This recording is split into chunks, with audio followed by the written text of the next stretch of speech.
Chapter 709. Can we go back? Tyrion asked. I don't know.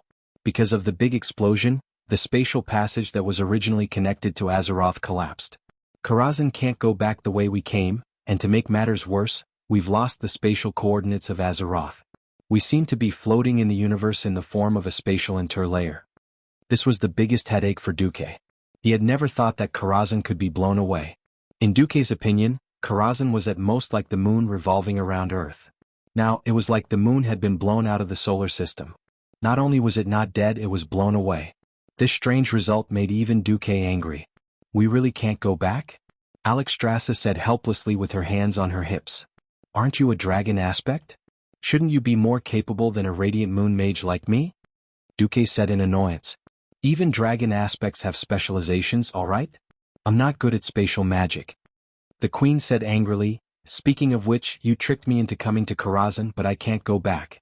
If Azeroth encounters the Burning Legion's general attack, this will be on your head. There won't be a general attack. Duque was very sure of this. At this time the Titans had not kneeled yet. Sargeras had just been sent into the Abyss, and it would take some time for the Burning Legion to integrate. On the other hand, Kil'jaeden also needed the Scourge to further consume the vitality of the world of Azeroth. However, before taking care of Azeroth, it seemed that he had to take care of himself first. Duque was speechless. Secretly, he had the system elf scan the situation of all of Karazhan. Not only was there a loss, but there was also oxygen. He didn't know if this counted as flying into outer space. If Karazhan became a real spaceship, then it would be terrible. Even if there were only 5 people and 1 dragon in all of Karazhan, and the oxygen consumption might not be high, once the oxygen was used up, no matter how powerful you were, you would still die. Host, Karazhan seems to still be able to get oxygen through some spatial cracks. According to calculations, it is not a problem to support the daily oxygen supply of 100 people. But the Karazhan seemed to be trapped. When Duque saw the 3-dimensional space model of Karazhan, which seemed to be entangled by tens of thousands of messy spider webs, Duque almost vomited blood on the spot. Every spider silk was a spatial crack of unknown power. If they tried to force their way through, who knew if Karazhan would be cut into pieces? When Duque projected this scene for the others to see, everyone's faces were filled with frustration. Alright, I've heard enough bad news. Is there any good news? Alexstrasza said helplessly. Duque snapped his fingers and Khadgar immediately said, the good news is that because Master Marcus was preparing to recruit more magic apprentices, he prepared enough food for 1,000 people in Karazhan for a year, as well as various ingredients and seasonings. Karazhan's chief butler, Khadgar, glanced at the Red Dragon Queen. As long as we pay attention to the preservation of food and Her Majesty Alexstrasza's appetite isn't too shocking, we can last for 20 years without a problem. The Queen's chest heaved up and down angrily. Humph! What a rude assumption. The eternal life of a dragon aspect is not sustained by eating. If there is a day when my magic is too low, I can still enter a deep sleep and endlessly stop my life. Stop talking. At most, I'll cook for you when you're awake. Duque silently labeled the Queen as a foodie. That's good news. The Queen's eyes narrowed into crescent moons. What else? Aurelia finally lost her temper. Seems. I can occasionally receive a magical message. Unfortunately, I can only receive it. The message I send back cannot be received. How is the alliance? Gavin Radd asked. A great victory without a doubt. Compared to the original history where both the Alliance and the Horde suffered heavy losses, the war was even shorter. With Duque's intervention, the war this time was even shorter. The aftermath of the explosion still spread through the dark portal to the blasted land, but it was really only at the level of aftermath. The scorching air that flowed out of the spatial rift that had not completely closed, together with the moderate shock wave of the explosion, scattered the orc army near the dark portal. Many of the beastmen closest to the Door of Darkness were even blown away by the wind. However, this gave the Alliance a perfect opportunity to launch a surprise attack. Muradin was astonishingly bold. He directly pushed a large number of mortar teams to the vicinity of the Dark Portal as the dividing line between the north and south. This allowed the shells to hit the orc camp behind the Dark Portal without any hindrance. Encountering the moderate explosion of the Dark Portal and the collapse of the Dark Portal itself, all the orcs were suddenly exposed to the Alliance's artillery range. The shells could even pass through the ruins of the Horde camp and land on the southernmost cliff of the blasted land. Under Duque's guidance, the Alliance had long learned what creeping barrage and infantry artillery coordination was. This tactic was only developed during the Second World War on Earth, and it had epic-making significance for the current Azeroth. The continuous bombardment caused the beastmen to be completely stunned. Many orcs even thought that the explosions of the Dark Portal had never stopped. Every place plowed by the shells would be attacked by Haas or Turalian's cavalry in less than 30 seconds. The Alliance used their high-speed advance in coordination with the bombardment. Just 6,000 cavalry had disrupted nearly 50,000 orc infantry. Looking at the ruins of the Dark Portal that had disappeared into the blasted land, there was no more hesitation. Anduin had perfectly pressed all the reserves in one go. He had fought a textbook super victory. The chief of the Blood Ring clan, Kilrog Deadeye, had been killed by Danath Trollbane. The chief of the Bone Chewer clan, Harkin Skullbreaker, had been killed by Haas. The chief of the first generation of Death Knights, Tyren Gorefiend, had been destroyed by Turalian's Holy Light. This battle could be said to have wiped out the last essence of the Horde. However, after this battle, the Alliance was not in the mood to celebrate, because the news came that Karazhan had disappeared. The founder of the Alliance, the greatest and wisest hero in the history of the Alliance, Duke Marcus, had disappeared. Even if Antonidas, Krasis, and the others searched and calculated like crazy, they could only deduce the horrifying answer that Karazhan had been destroyed in the vortex of space. No one was willing to believe that Duque, who seemed to be unkillable and had survived crisis after crisis, would fall because of the explosion of the Dark Portal. Was a pity? A week had passed. A month had passed. A whole year had passed. The Alliance had no choice but to declare Duque, Theon, Gavin Rad, Aurelia, and Sasha as missing in action.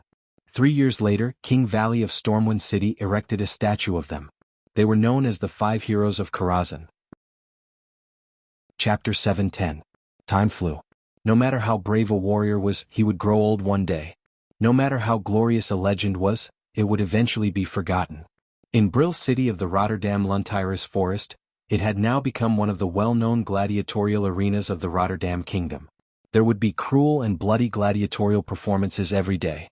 There were a total of 7 gladiatorial arenas of various sizes, and they were all full every day. The best gladiatorial performances were naturally in Rotterdam City. However, the one that was slightly inferior was Brill City. Now, let us welcome the invincible orc gladiator who has been undefeated for 88 consecutive matches, the brutal Gussa. As the MC shouted through the sound amplification magic, the enthusiasm of the 5,000 spectators was completely ignited. There were people from all directions, including noble local nobles, big businessmen who had made a lot of money, ordinary citizens who came to gamble and try their luck, and even young girls who were supposed to be knitting in their boudoirs. Everyone was shouting with all their might to vent the enthusiasm in their hearts. Gussa, Gussa, Gussa. You have to win. I've bet all my salary for this month on you. Accompanied by the sound of heavy metal chains being twisted, a rather young but incredibly strong orc holding a crude stone axe walked out of the dark dungeon and into the arena outside. In front of him was a piece of black land. No matter how many times he tried it, he could not get used to the smell of blood in it. The blood that had coagulated into sludge had long been mixed with the black soil. There were those of his enemies, his compatriots, and himself. Be it the cheers of the humans or the smell of blood in the ground, he did not care. Shrugging his rugged nose, he shifted his gaze to the opposite side. The MC's voice sounded again. And his opponent today is a terrifying creature from the Alterac Snow Mountain that's even more brutal and inhumane than him. Guess what it is? A huge and powerful creature. Inside had yet to come out, but it had already become violent under the stimulation of the human voices. Bang, bang, bang, the giant creature had already crazily hit the iron gate, which was as thick as a human's leg. Wah. As the MC wished, the audience let out a series of exclamations. There were cries of surprise from young girls, cheers from merchants, and even more gasps. Everyone guess what that is? After he had his fill of suspense, the MC finally roared, "The incomparably powerful Gussa, his opponent today is the Shattered Ridge Snowman King." As expected, the audience screamed even louder. In the eyes of the spectators, this was no longer a normal duel. A terrifying 5-meter-tall Snowman King against a 20-meter-tall orc warrior. This was a battle between an adult and a baby. But there was nothing the organizers could do. Gussa was too powerful. In the past 3 years he had killed countless opponents. Among the opponents who were slightly close to him, there was no one that Gussa could not kill. Gussa had won too much and the gamblers could no longer win much money.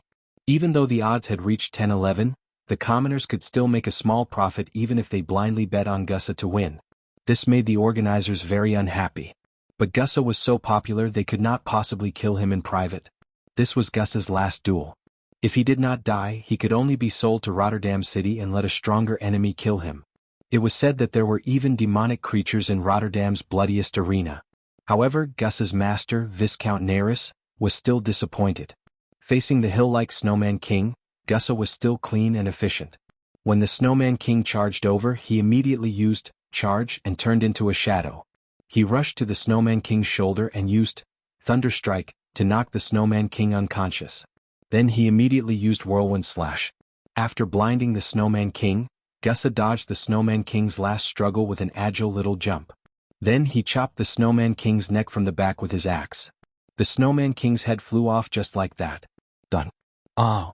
Gussa shouted in orc language that humans did not understand. Gussa once again returned to his dark and damp cellar. Just as he sat on his straw bed, a deep voice spoke in orc language from next door. "You've worked hard, Geyer." No one knew that Gussa's cellar was located in the deepest part of the underground. There was a secret passage just a wall away. If he wanted to, he could break the wall and leave this place at any time. This kind of monster is only enough for me to warm up. Don't humans have any new ideas? Geyer, never underestimate humans. There are many strong humans. Gussa did not care about Geyer's title. Instead he asked, "How many are as strong as you?" Orgrim. Orgrim? It's actually Orgrim?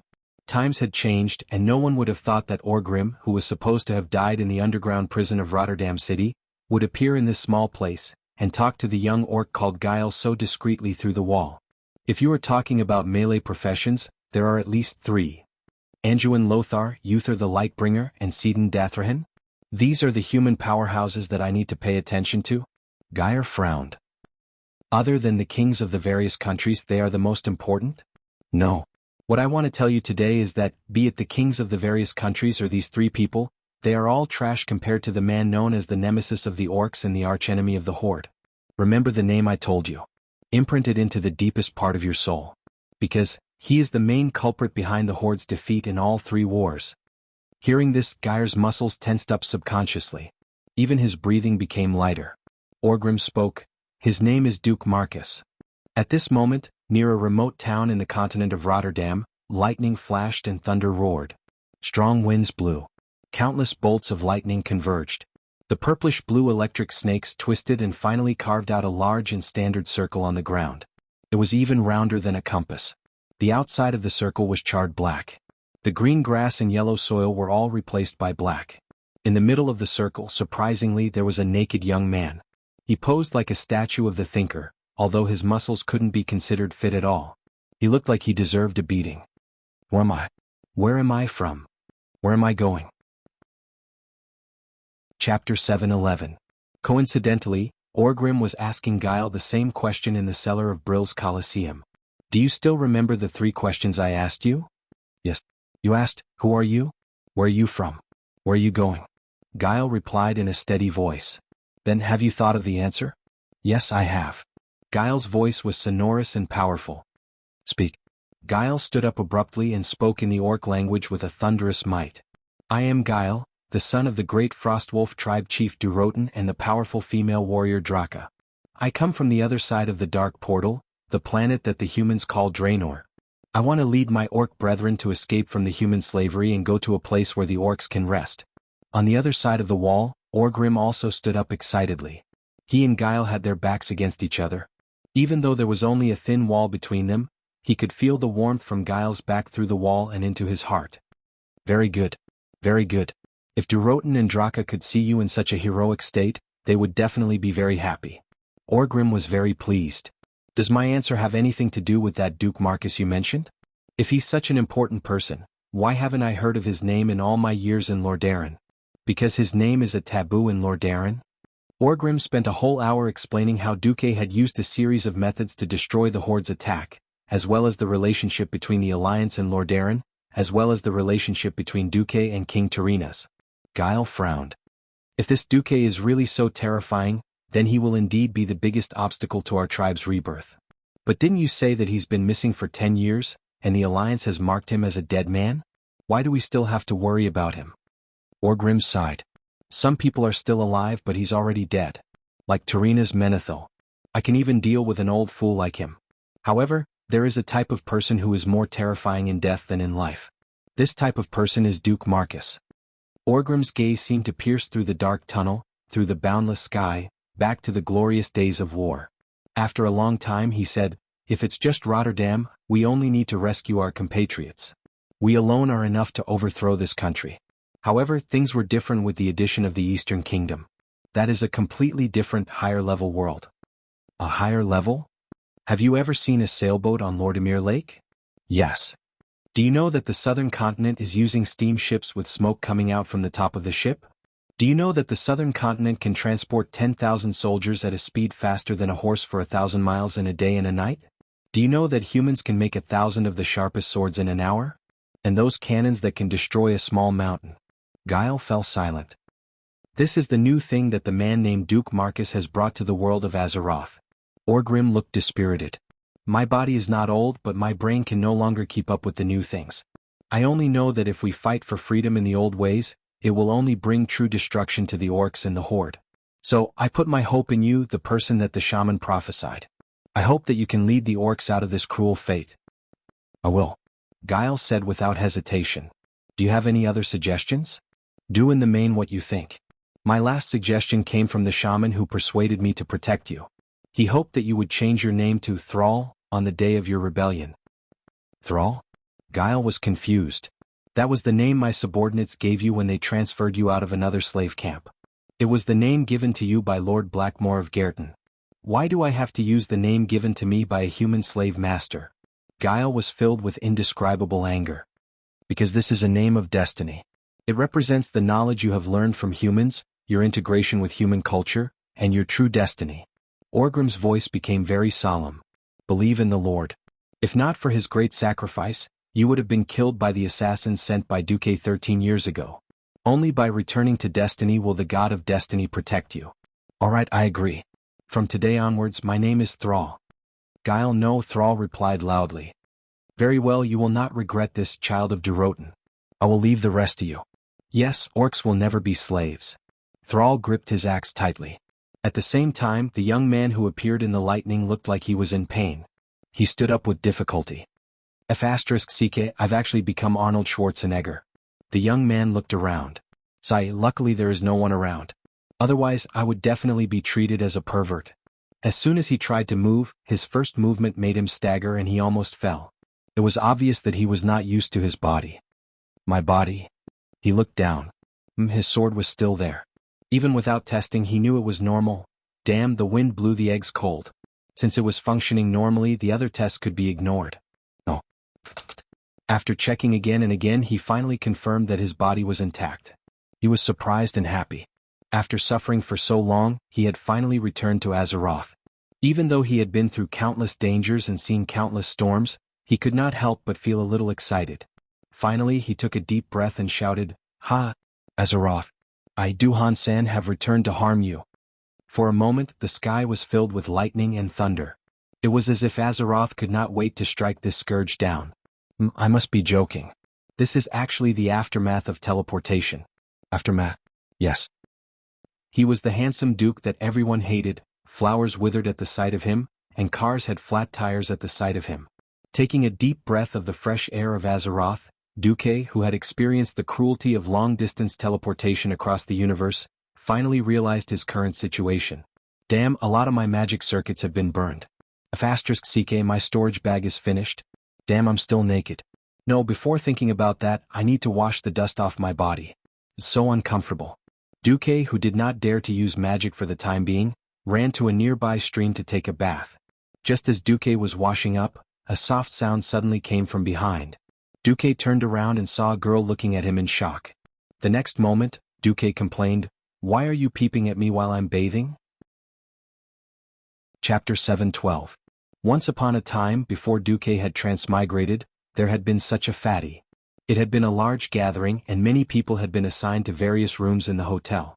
One of the girls had probably been confused and remembered the wrong room number, thinking that it was her roommate inside.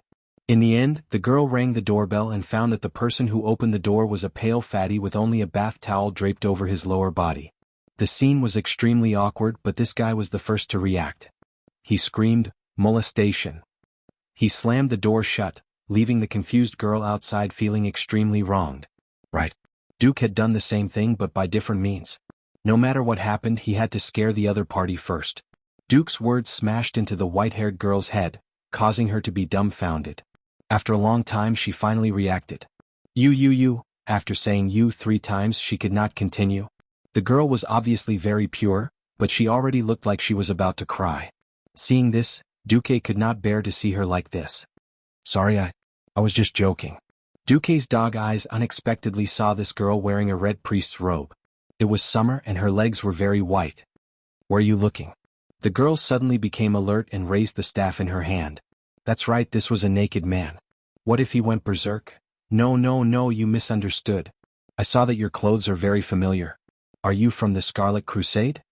Duque was not sure, so he asked tentatively. It's the Scarlet Crusade. The girl corrected. Actually, I'm not a member of the army. I just borrowed clothes to wear. The pure young girl's true colors were immediately revealed. Although Scarlet Crusade and Scarlet Crusade only had a difference of one word, the meaning was very different. The former was a fanatical organization, while the latter only represented a legion of the Kingdom of Lordaeron. Duque instantly grasped the general timeline. Seems like it's not too late for me to roll back. Sorry. I'm from the mountains. I lost a bet and was thrown into the water by my buddy, then washed down the river. Can I ask what time is it now? Which year? Looking at Duque, who was half submerged in the water and giving off a suspicious aura, the young lady gripped her staff tightly and took half a step back. Her eyes were filled with wariness and distrust. However, she still answered Duque. It's year 15 of the Dark Portal. You're currently near Terran Mill in the Hillsbrad Hills. Mr. Suspicious. Am I being despised? Am I, who is handsome, elegant, and charming, is being looked down upon? At this moment, Duque could not stop crying in his heart.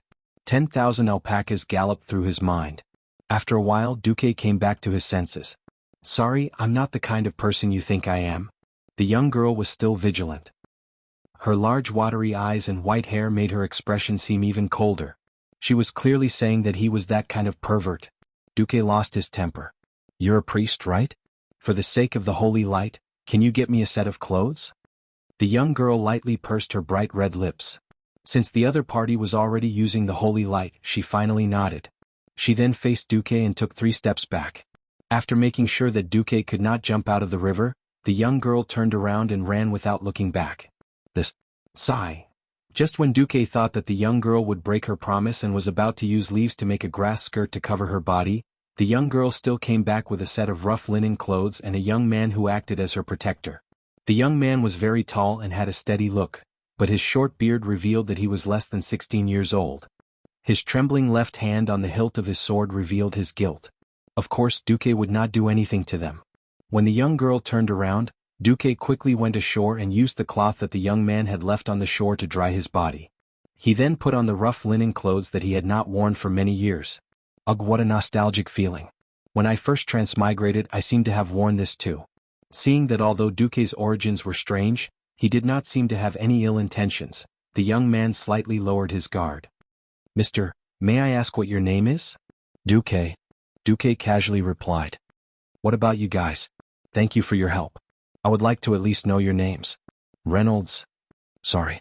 The young boy and girl only said their names, but just like Duque, they purposely ignored their surnames. However, when Sari heard Duque's name, she revealed a look of yearning. You're also called Duque. After the last great battle, many people's children are called Duque. Hearing this, Duque could not help but smile. In the entire world, there is only one Duque. Reynolds said solemnly. Sari did not refute. Alright, as a knight candidate, I cannot sit by and watch a stranger wander around here alone. After all, it is not safe around here recently. Mr. Duque, I strongly suggest that you come with us. Reynolds suddenly said. Not safe? Hearing this, Duque frowned. Yes, this is not confirmed news. However, there have been many strange humanoid monsters recently. What kind of monsters are they? They look like humans, but they eat and bite people. They have dark gray skin. Duque's expression suddenly changed. Damn, the Scourge army has appeared? This is really bad news. Duque found that he could not determine what time it was. However, it was obvious that Nazul had begun to exert his power as the Lich King. However, whether it was the cursing sect secretly stirring up trouble, or Arthas had already fallen, this was still unknown. Let's go. Bring me to Alexandros Mograine or Alfred Abendis. Duque's expression darkened. He turned around and walked away, not caring if the boy and girl followed him or not. After living in Azeroth for so long, experiencing 3 big battles and facing countless hardships, Duque knew what he had to do. Upon hearing these 2 names abruptly, the young Reynolds seemed to have been greatly stimulated. He looked like he was startled. In the Scarlet Cross Army, it was impossible for the boy and girl not to know what these 2 names meant. What shocked them was Duque's tone. After all, these 2 lords weren't just any Tom, Dick, or Harry.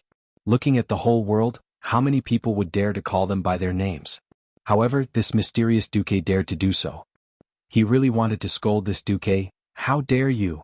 However, the man's natural and typical aura of a superior made Reynolds involuntarily obey the man's lofty orders. This way. Chapter 7:13. Walking on the narrow path in the forest, Duque had a lot on his mind. Yes, he had returned, but he was in a terrible state.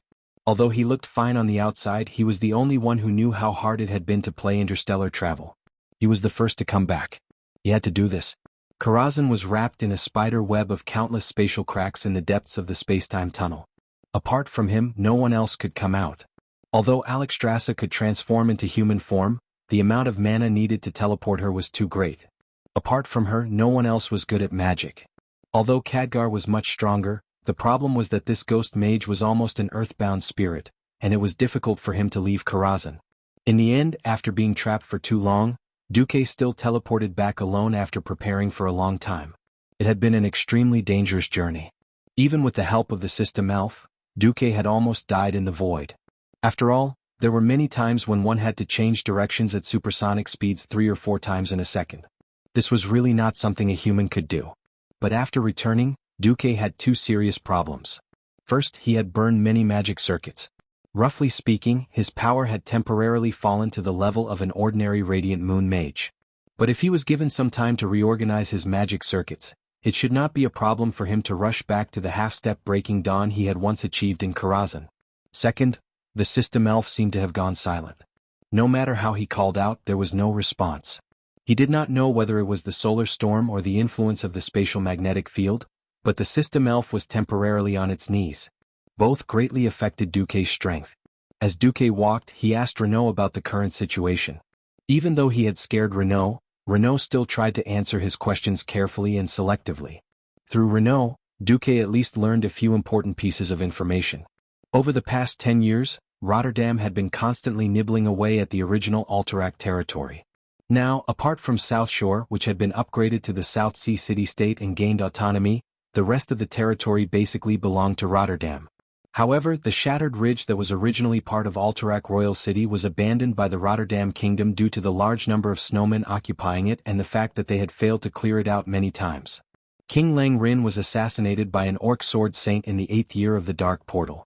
Since then, Anduin Lothar had been the regent to assist the young King William. However, in the past 2 years, Duke Bolvar Fordragon had been the regent due to Lothar's poor health. When he heard Reynolds say that the holy city of Stratholme was fine, Duque felt a little relieved. In that case, according to the original history, Arthas should not have fallen. If that was the case, the situation did not seem to be the worst.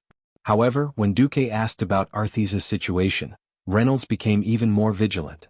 "Didn't you tell Sally that you were from the mountains? Why do you care so much about Arthas?" Duque felt wronged.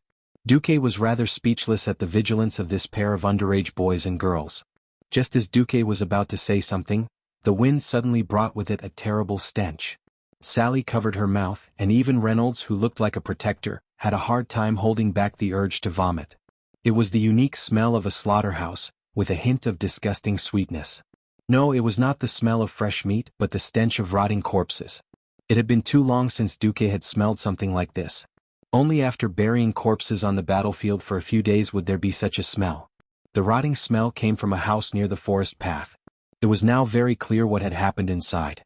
Sally turned to Reynolds. Her face was pale but determined. "I have to go in and check. If there are dead souls inside that I need to expiate." Suddenly, along with the poisonous gas of death, a horrifying shriek filled the entire forest. Something pounced at them from inside and behind the house at an alarming speed.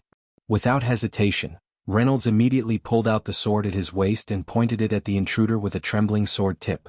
Following the light from the tip of the sword, Reynolds' eyes met a pair of pitch-black eye sockets. Reynolds, who had never been on a real battlefield, was shocked to find that he did not know how to react to this walking nightmare. It wore a tattered shirt and work clothes, holding a pitchfork as a weapon. It should have been a farmer in the past, but that was when it was alive. Right now it was clearly a dead person. Grayish-green rotting flesh fell off its bones, and rotten fingers left filthy marks on the handle of the pitchfork. Black sticky liquid flowed out of the pustules. It howled, stinking saliva dripping from the corner of its black mouth. Sally cried out in alarm. This cry seemed to have frightened Reynolds. He was stunned for a moment, and almost couldn't raise his sword in time before he was stabbed by the pitchfork. Fortunately, his years of training had formed his body's combat instincts.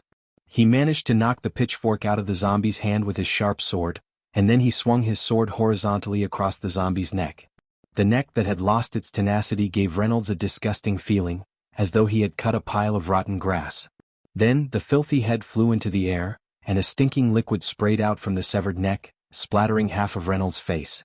After losing its head, the thing fell flat on its back and never got up again. As a priest in training, Sally used a holy light spell. Even though she knocked down a zombie, it was replaced by even more zombies. This was far more than what the two of them could handle. "Sally, run!" Reynolds cried out in alarm. Even though his hands were trembling, he still chose to let the lady run first.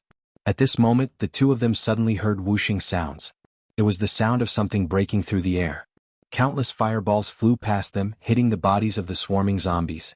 The fireballs exploded, and while the disgusting monsters were blown away, the stench in the air was immediately replaced by the smell of burnt flesh. The noisy roars of the monsters had been reduced by 90%, and the clearest sound in the air was the crackling of the flames. In the distance, more zombies tried to rush over. Reynolds and Sally looked back at the same time, only to see 10 small flames burning steadily on Duque's slender fingertips, like 10 harmless orange flowers. The next moment, the flames poured out, turning into huge fireballs the size of water tanks that smashed towards the group of monsters. In a few moments, dozens of monsters were kneeling. Sally asked in a trembling voice, "Who are you?" Chapter 7:14. This was not an ordinary fireball. It was summer, and an ordinary fireball could easily cause a forest fire. However, Duque's fireball was different. The fireball looked huge, and as soon as it hit, the zombies were instantly set ablaze. Even Reynolds and Sally, who were more than 10 meters away, subconsciously raised their hands to shield themselves from the scorching heat wave. Just this power alone was enough to be more powerful than any master mage they had ever seen. They wanted to observe Duque, the mysterious young mage, but the situation with the zombies quickly forced them to turn their attention. Originally, Reynolds wanted to finish them off with a sword, such as killing the zombies that were not completely destroyed by the flames and were still charging at them. Zombies did not feel pain. If they were really caught by a burning zombie, then the flames on their bodies would become a fatal weapon to kill Reynolds. However, Duque's fireball had unimaginable power. The flames quickly charred the zombies' muscles, turning them into human-shaped ashes. Strangely, before the zombies fell to the ground, the flames on their bodies would be extinguished. Soon everything was silent. There were no unpleasant roars from the zombies, no twitching of the zombies, not even the sound of flames gnawing on corpses or wooden houses. The hot summer wind blew slowly, making a sigh in the forest. No matter who this mysterious young mage called Duque was, Reynolds and Sally were glad to see that the zombies were all burned to ashes. Duque did not answer Sally's question about who he was. He did not look good. He had thought that he had returned early. At least the Scourge army had not started to wreak havoc, so there should be no big problem. After all, Thuzad had been tricked by Duque more than 10 years ago, and even his soul had been worn away by the holy light. Even if there was a cursing sect, they should not be too strong. Now it did not seem to be the case. This was not the level of the cursing sect using human subjects for experiments. This should be considered the outbreak of the Scourge, even if it was only in the early stages. Suddenly the sound of fierce fighting came with the wind. There were people being attacked. And there were quite a few of them. Duque frowned and turned his head. "Protect yourselves." Without looking back, he used blink to leave. It was 8 blink that covered a distance of more than 30 meters. When Duque reappeared 30 meters away, he seemed to curse, ran a few steps, and then blink again.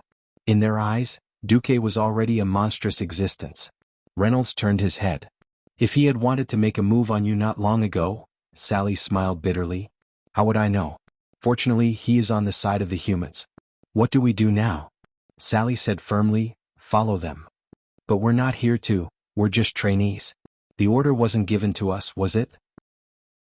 As a believer of the holy light, I cannot allow myself to stand by and do nothing.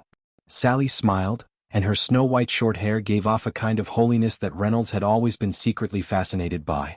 Reynolds roughly wiped off the disgusting liquid that stuck to his body and sword, and ran in the direction that Duque disappeared in. It didn't take them long to reach their destination. It was a very tragic battlefield. On the main road, there were at least hundreds of zombies surrounding a carriage. The carriage should belong to a high noble, because other than high nobles, no one would have more than 30 guards and a magician as a bodyguard. This team of guards looked well trained, but the difference in strength between them and the enemy was too great. If it wasn't for the huge fireballs that kept shooting out from the carriage, the pitiful circular formation of the guards would have been broken long ago. Even so, looking at the huge crisscrossing claw marks on the carriage, one could tell that the line of defense of the carriage had actually been broken. A chill rose from Reynolds' tailbone to his head. Damn it. This is the main road that connects the Dalajan and Torrential Fortress. I just passed by here yesterday. When did there become so many living dead? The only fortunate thing was that with Duque's arrival, the situation of the caravan being besieged had changed greatly. 3 firewalls rose outside the carriage, and every zombie that dared to rush into the firewalls would be burned to ashes within a few steps, turning into a pile of black charcoal. Even though the zombies were still charging at the carriage, the guards of the carriage let out a sigh of relief when an advanced magician came to their rescue. Standing on the hill, Duque flicked his fingers continuously, and fireballs rained down on the group of zombies. Each fireball was just right, and several zombies were instantly smashed into pieces. After a few minutes, the world was quiet. After the firewalls were down, 2 of the surviving guards walked over, as if they wanted to thank Duque. However, Duque used flash, bypassed the 2 guards and went straight to the front of the carriage. His sudden action caused the guards to be on their guard. These days the world was not fair. Not everyone who would stand by and watch someone die was a scoundrel. Not everyone who saved you must be a saint. The remaining guards did not raise their swords, but each of them looked at Duque with vigilance. Although these faces were young and none of them were middle-aged, their calm aura told Duque that each of them had been on the battlefield and seen blood. Sir Magician. Seeing Duque's linen clothes, the leader of the guards could not associate Duque with those noble magicians who wore luxurious magician robes. Unfortunately, Duque's powerful magic was an indisputable fact. Therefore, the leader of the guards tried to use more respectful and tactful words. Duque was very excited. Yes, that's right. It had been 10 years since he left the world of Azeroth. Although 10 years could not be said to have changed the world, many things had changed greatly. For example, the death of King Lang. He did not know how many traces he had left in this world. In front of him was a group of guards who had hidden their markings, but when he saw the familiar insignia on the guards' bodies, he could no longer control his emotions. Ignoring the nervous guards, Duque walked to the carriage with his head held high and cleared his throat. An old friend is visiting. Excuse me, who is the current head of the Marcus family in Stormwind? There was silence in the carriage, but 3 seconds later an excited female voice was heard. It was me, but now, it's you. Ah. Before Duque could react, he only saw the carriage door suddenly burst open, and then a slim figure like a moth flying into a flame, threw herself at Duque. The confused Duque had a terrible intimate contact with the back of his head against the black ground. The next moment he felt a soft and sweet touch on his lips. Chapter 7:15. This was a bloody battlefield that had just been visited by death and evil. This was a horrifying place with countless corpses. But it was in such an unnatural place that the guards realized that their goddess, for the first time, was like an ordinary woman who had fallen into the mortal world. 10 years ago, when Alterac was swept by the flames of war, even the king was humiliated, and the country was annexed when they lost their parents, lost their loved ones, lost a shelter, and were about to starve to death on the streets. It was this holy girl who was like a goddess who saved their lives and souls. Gave them food. Gave them warmth. Gave them life and a future. This was not an unconditional redemption, and they had to give up their future for it. They were willing to accept it because without the present, there would be no future. They quietly received the strictest training, and endured the torment that ordinary children had never experienced, all for the sake of protecting this woman who was not much older than them, but had saved them. In their hearts, this noble lady was their goddess. They watched her manage such a large territory, watched her lead the people, and brought life back to the land that had been destroyed by the flames of war. But they had never seen her, who was as beautiful as a goddess, truly smile at any man. Countless nobles had proposed to her, and even Prince Stromgard had once favored her, but without exception, all of them had been firmly rejected. In the face of any man's ambiguous invitation, she would become the most unreasonable ice goddess. That was good. It was as if an extraordinary woman like her should not be owned by any ordinary man. The young guards looked at her with longing in their eyes as they quietly stood guard by her side. 10 years. She had never had any scandals. She was a mage, but she was more like a saint than any female priest in the Church of Holy Light. It was precisely because of this that she abruptly, without any warning, threw herself at the man in coarse linen clothes, and unreservedly offered her own passionate kiss. Their tongues intertwined passionately. The guards were stunned, but at the same time, they found it hard to believe that their goddess had fallen in love with a hero who had saved her. Duque, who was at the bottom, almost suffocated. The strong love from her made him intoxicated, but also made him embarrassed. She had no intention of stopping, and Duque had to pat her back a few times. No response. He pretended not to feel it. Continued to attack. That lilac tongue continued to attack the city and sweep the ground. There were a few more claps, accompanied by the sound of a serious cough. She finally propped herself up reluctantly and saw the continuous silver thread between their lips and tongues. Both of them blushed a little. Damn it. You don't have to do this, Alicia. Duque had an awkward expression on his face. That's right.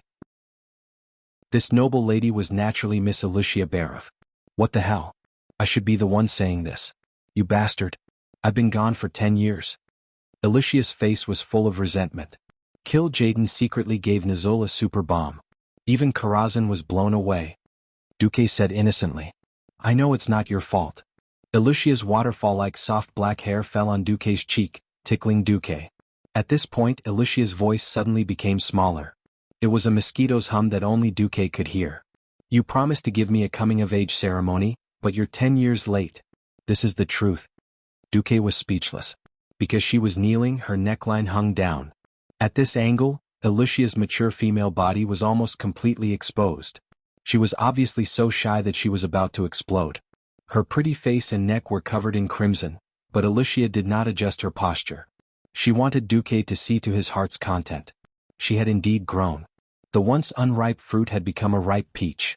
It was obvious that Alicia had been working out. That was not the healthy figure that a female magician should have. And because Alicia had eternal life, her body's age would forever be solidified when she was young. Duque swallowed his saliva. At this time Reynolds and Sally, who were not far away, were completely dumbfounded. Reynolds said, That seems to be Marchioness Alicia Barov of Stormwind? What a beautiful person. How did she get together with Duque? Oh my God. They kissed. Sally held her face in her hands.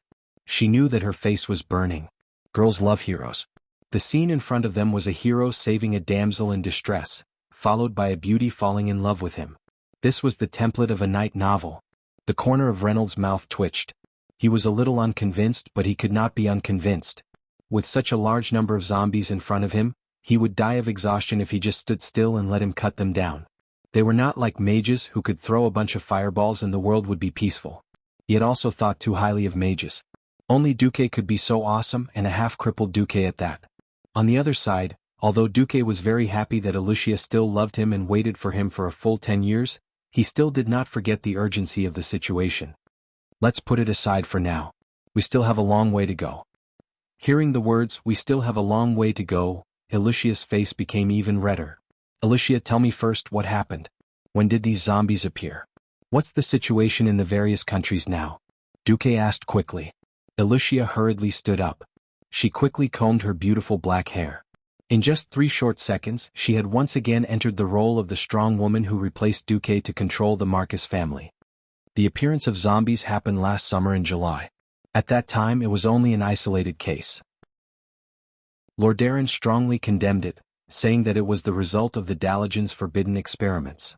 After all, 10 years ago, Small undead creatures such as rabbits began to appear near the Dalajan, even though they claimed that they had all been killed at that time. Damn, it was Kel'Thuzad's fault. Ilusia continued, I have been paying attention to the situation here according to your instructions. Southshore is also a spy that we left behind. This time I came here to deal with the unstable orcs. There is evidence that the orc slaves are organizing a riot. Duque was stunned. What the hell? The Scourge army was about to move. Why did the orcs suddenly start a slave uprising? Wouldn't that mean that Thrall was going to make an appearance? The Scarlet Cross army was specially mobilized. If it wasn't for such a major event, Tyreenas would not want to let Lordaeron's signature army leave Lordaeron when the prince returns in triumph. Wait. Duke suddenly had an ominous feeling that something bad was about to happen. Chapter 7:16. Duque had harmed Azeroth, saved powerful people, cheated orcs, harmed demons and was cheated by demons. In any case, the original course of history of Azeroth had long been changed beyond recognition. Without the system elf statistics, Duque did not know how similar Azeroth was over the past 10 years. Anyway, even if Kael, that's jumped out and said that he was not a prince, but a princess and begged kill Jaden to keep him, Duque would still try to believe him. The world had collapsed quite a bit, so it was not a big deal. Duque did not know why there was no scene of Prince Arthas slaughtering Stratholme and beginning to fall into depravity.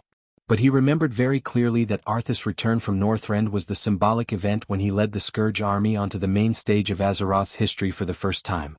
Duque suddenly became nervous. He grabbed Ilusia's arms tightly. Wait, are you talking about the triumphant return of Prince Arthas? Ilusia's clear eyes widened as she looked at Duque with slight confusion. 10 years. In her impression, Duque was perfect. He could summon clouds with a flip of his hand and rain with another. While talking and laughing, he had burned the orc army of 1,000,000 to ashes.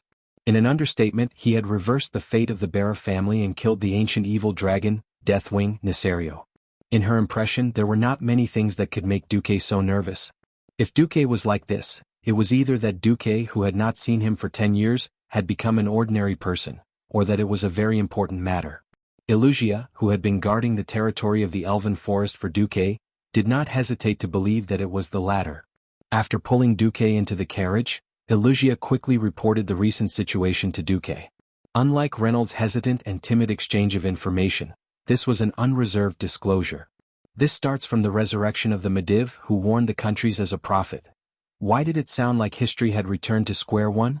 In the end, Medivh was resurrected by his omnipotent mother. He had just been resurrected, and although Medivh didn't have that heaven-defying magic power, he was still a radiant moon. He first turned into a crow and flew to the various kingdoms to warn the various kings. The Burning Legion's new plot was about to be launched, and the only chance to avoid the danger was to move the entire kingdom away from the eastern kingdoms to the other side of the sea, to the continent of Kalimdor, which was still a barren land. However, not a single king was willing to believe him. Forget about the fact that Medivh had lured the orcs into the dark portal when he was being controlled. Just the fact that he had come back to life was enough for any king to be suspicious of him, let alone his exaggerated statement. Move the entire country? What kind of joke was this? How could the migration of 1,000,000 people be easy? Back in the Stormwind, they were beaten like dogs and even the capital city was destroyed. Who would take a boat to cross the sea to escape? In this world where land was their lifeline, the kings scoffed at Medivh's warning. The only one who had a slightly positive response was Stormwind. Anduin Lothar, who was on sick leave, warmly received his old friend. After a conversation, Anduin was extremely sure that his old friend had really come back to life. This was definitely a great comfort to Lothar, who had no children, and whose only friend, Lang, had died and Duque had gone missing in the void. Then, after listening to Medivh's statement, Anduin summoned Regent Bolvar, and even asked Ilusia, who had replaced Duque in the internal affairs, and King Varian, who was almost an adult, to discuss the matter. In the end, he still rejected Medivh's proposal. Firstly, it was difficult to leave one's homeland, and secondly, before Duque sent Ilusia away from Karazhan, he had left behind a lot of backup plans. After knowing that his old friend had long been prepared and was very confident in protecting the country, Medivh did not insist anymore. After informing all the kings, Medivh's figure disappeared from the vision of the nobles of the various countries.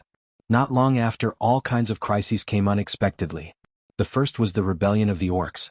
After 10 years of recuperation, coupled with the fact that the countries led by the Rotterdam Kingdom did not strictly adhere to the plan of extermination that Duque had set for the orcs back then. After all, the orcs had recovered a lot of vitality. Moreover, because the orcs no longer consumed the blood of demons, their tempers were not as violent as in the old tribes. In the end, many compassionate Virgin Mary secretly condoned and released the orcs, causing the total number of orcs to break the 200,000 mark again. Of course, that was the number that Wuxia had calculated. The nobles of the Rotterdam Kingdom who used the orcs to play gladiatorial games all day would only be idiots to see that the total number of orcs did not seem to be that many. The orcs had all gone to the wilderness, so of course, there were not many orcs within the jurisdiction of the Rotterdam Kingdom. Then, it was the rise of the Calamity Army that was the highlight. Just like what Duque knew in history, it was Thuzad who had sought refuge with the Lich King who spread the plague. However, because Thuzad had been tricked by Duque back then, even though his power had been resurrected by the Lich King, his power was no longer the same. He had completely become a schemer. He had spread the plague throughout the entire Eastern Kingdom, but had only succeeded in the Rotterdam Kingdom in the north. It was not that his subordinates from the cursing sect had not tried to poison within the borders of Stormwind. Unfortunately, a set of health and epidemic prevention system that he did not understand at all caused his people to show their true colors easily.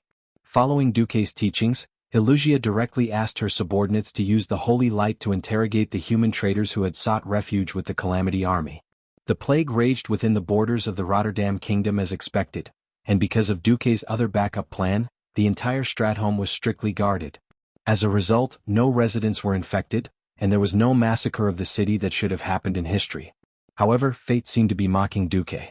Duque had arranged everything 10 years in advance, but he was tricked by the river of fate, which secretly took a turn and circled back to the starting point. What? Arthas burned an orphanage and burned hundreds of infected children to death? Duque was silent. This could not be said to be Arthas's fault. Arthas was originally a good young man who loved his people and believed in the holy light. Unfortunately, he had been chosen by Nazul. Needless to say, Nazul was most likely played to death by Kill Jaden, leaving only his soul in the ice, and then he promised to work for the Burning Legion. Nazul did not think that the treacherous Kill Jaden would fulfill his original promise. He knew that once the mission was completed, he would lose his value and be abandoned by the Burning Legion. Therefore he had been looking for a body that he liked, a victim that wandered between light and darkness. As long as he could occupy that body, he could escape from the imprisonment of the Frost Throne. He had his eyes on Arthas Menethil, a noble prince. Chapter 717. When someone was working hard to satisfy their desires, they would do their best and even deviate from some of their own principles of life. In history there were countless people who used unscrupulous means to achieve their goals. Arthas had such a sign at this time. Under such circumstances, once the fuse was lit, it was possible for people to lose themselves. After personally witnessing the infected soldiers turn into zombies, driven by anger and despair, Arthas gradually lost control.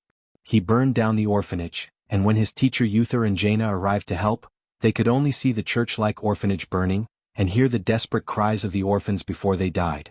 Arthas fell into a trap. In the face of an evil plot, his honest and kind heart was finally covered with the dust of regret and guilt. No one knew that these dust would slowly turn into a virus, reproduce by itself and corrode his heart. Then the young prince, in the joint plot of the Dreadlord Thuzad and the Lich King Nazul, was lured into an expedition to Northrend, and embarked on a path of no return. And his return meant that he had embarked on the path of a death knight. In the carriage, after listening to Alicia's report, Duque was speechless for a long time. If he had been in Azeroth, naturally, there would not have been the fall of Arthas. Unfortunately, he was blown away. Holding Alicia's soft and boneless hand, Duque sighed. When did Arthas' return happen? 3 days ago. However, in the last 3 days we have lost contact with Lordaeron City, and no one has any news about Lordaeron City. Alicia's answer made Duque's heart sink. Was it still a step too late? Yes, too late. 3 days ago, when fresh rose petals were scattered all over the streets of Lordaeron City, when the cheers of 100,000 people rang through the sky, no one would have thought that they would be greeted by a death god. Arthas killed the mastermind of the plague, Thuzad, beheaded the dreadlord Ganis, went on an expedition to Northrend, killed the mastermind who created the undead, and returned with a runic sword called Frostmourne. What a great achievement this was. What a divine miracle it was. The people were enthusiastically chanting Arthas's name. They longed for the heroic Arthas to ascend the throne after the death of the old king. In the reconstructed throne hall, Tirina's Menethil's throne was high up. He looked with satisfaction at Arthas, who was wearing a black hood and a black cloak, kneeling on one knee at the foot of the throne. Even though this prince had a crescent-shaped blade, a skull gauntlet and an ominous rune sword, he had a strange aura about him. But in the eyes of Tirina's, who craved for glory, everything was valiant. 10 years, a full 10 years. Ever since the abominable Duke Marcus took away the dominant position of the Rotterdam Kingdom in the alliance and the glory of the people of the Rotterdam Kingdom, someone from the Rotterdam Kingdom could finally stand up and become the new light of the Rotterdam Kingdom.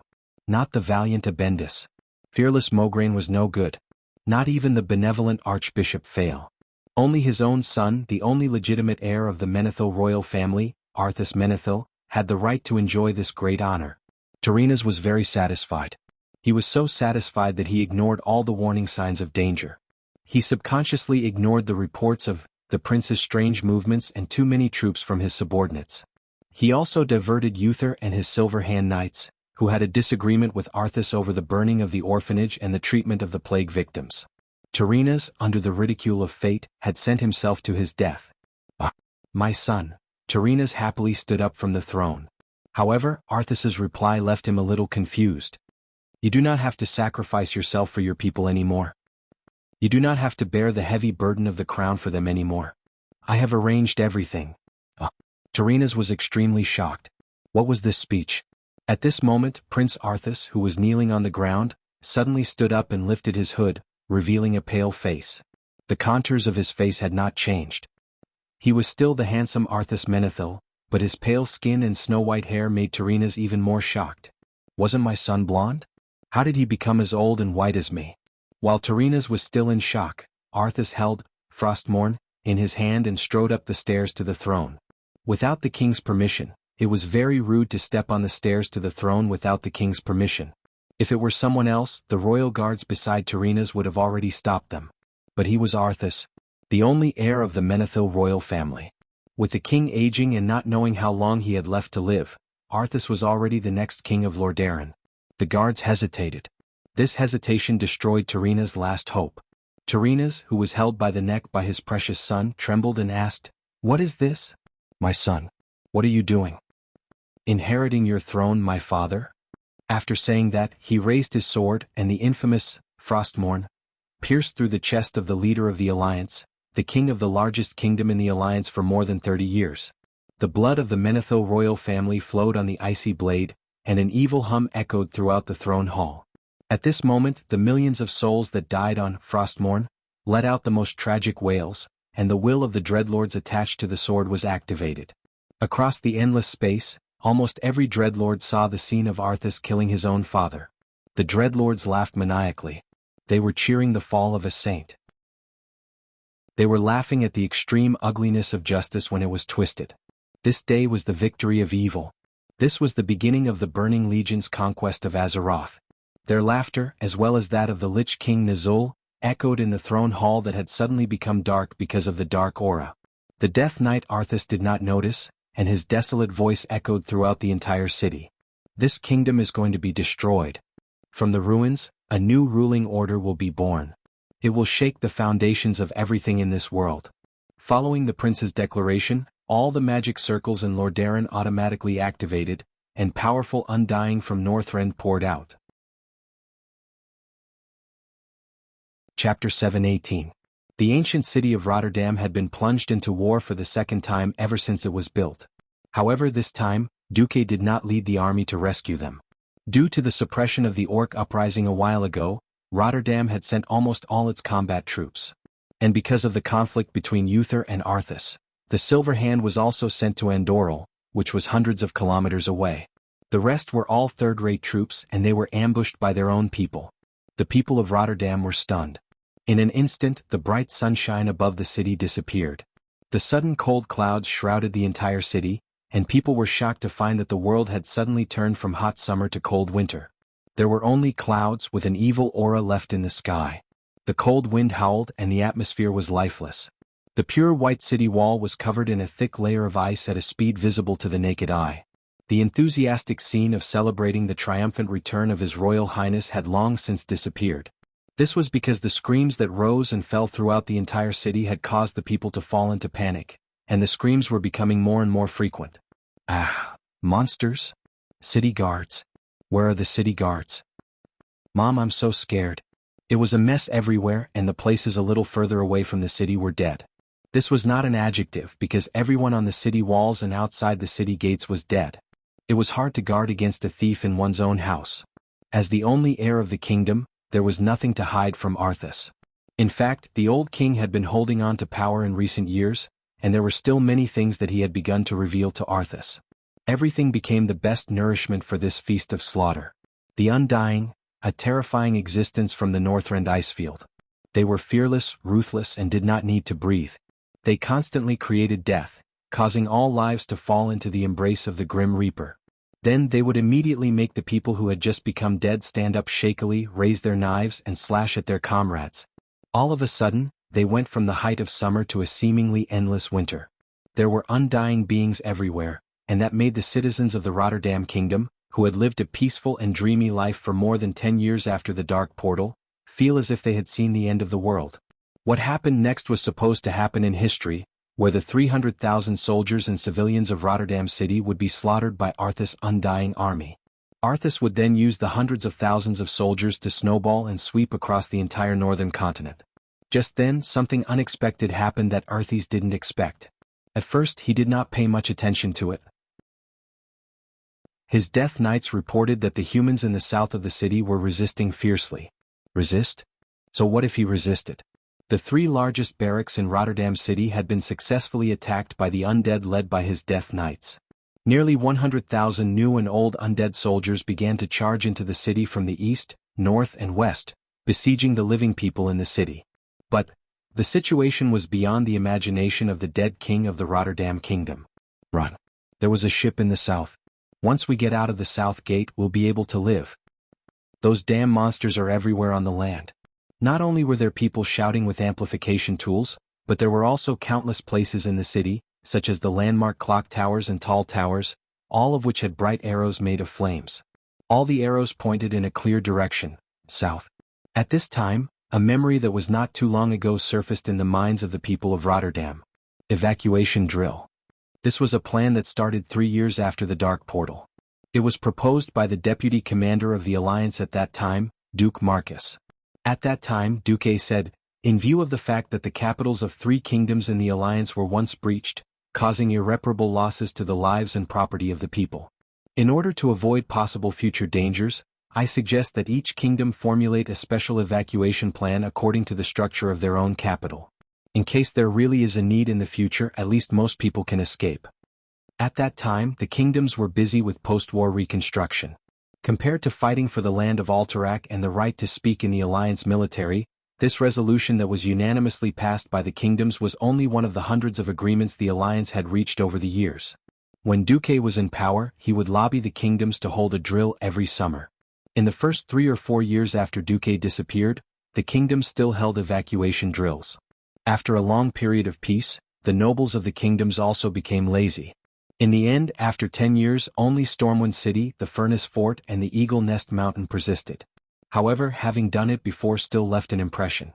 After the initial panic, the citizens of Rotterdam, especially those who had lived for more than 10 years, suddenly came to a realization. That's right. We did the drill before. Just do it according to the drill. People began to try to recall the contents of the drill. Humans had a herd mentality. When the first person followed the drill and ran towards the south of the city according to the direction indicated by the flaming arrow, more people immediately followed. The citizens were fleeing, but the killing continued. No one thought that the well-trained soldiers could not stop the Scourge army. The armed city guards could not do it either. The gladiators and fighters in the arena could not do it either. The one who stopped the Scourge army was the Markish Trade Union. Strangely enough, under the leadership of the business master, Elucia Barov, the Markish Chamber of Commerce had opened a total of 36 branches in Lordaeron, where land was extremely expensive. Their businesses involved more than a dozen fields, but only one was their main business, and that was wine. They collected wheat from the rich land of Rotterdam, brewed it into various kinds of rice wine, and sold it. This was the magical part. After the initial panic, almost all of the shop owners suddenly yelled out, "Boss, boss! What are you panicking for? The monsters are coming, so act according to plan. Don't forget how the trade union trained you." Bottles of liquor were opened and dry strips of white cloth were quickly stuffed into them. Then boxes of liquor were pushed to the main roads by the trade union's workers. They waited with the trade union's guards. Whenever he saw an undying charging over, he would immediately light the cloth with a torch and toss the burning wine bottle at them. Bang bang. With a crisp sound, a large area was immediately engulfed in a sea of fire. Fire was the best way to deal with the undead. Under the flames, the advancement of the Scourge army was immediately seriously delayed. The undead who could not feel pain were still charging. Under the flames, their skin and muscles were quickly scorched. Ordinary zombies would usually fall after charging for less than 30 meters. Seeing this scene, the city guards of Rotterdam were dumbfounded. That's right. This was the specialty of the Markish trade union, Molotov cocktail.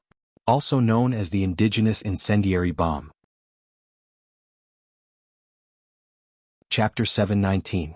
As a transmigrator, the most painful thing was knowing that a tragedy was about to happen, but not being able to stop it. Arthas was a classic example. 10 years ago, this noble prince was still a good young man, a pure and handsome man who believed in the holy light. Who would have thought that one day he would turn into a trap? He turned from a great holy knight to a death knight, and even stabbed his father in the back. Before Arthas officially turned against him, Duque could not tell the world, "Yo." It was obvious that Arthas had a rebellious streak in the back of his head. "Tyrrhenas, you should kill your only son as soon as possible and get a younger queen to give birth to an heir." In order to prevent Arthas from turning from a loyal subject to a traitor, Duque had made a lot of preparations.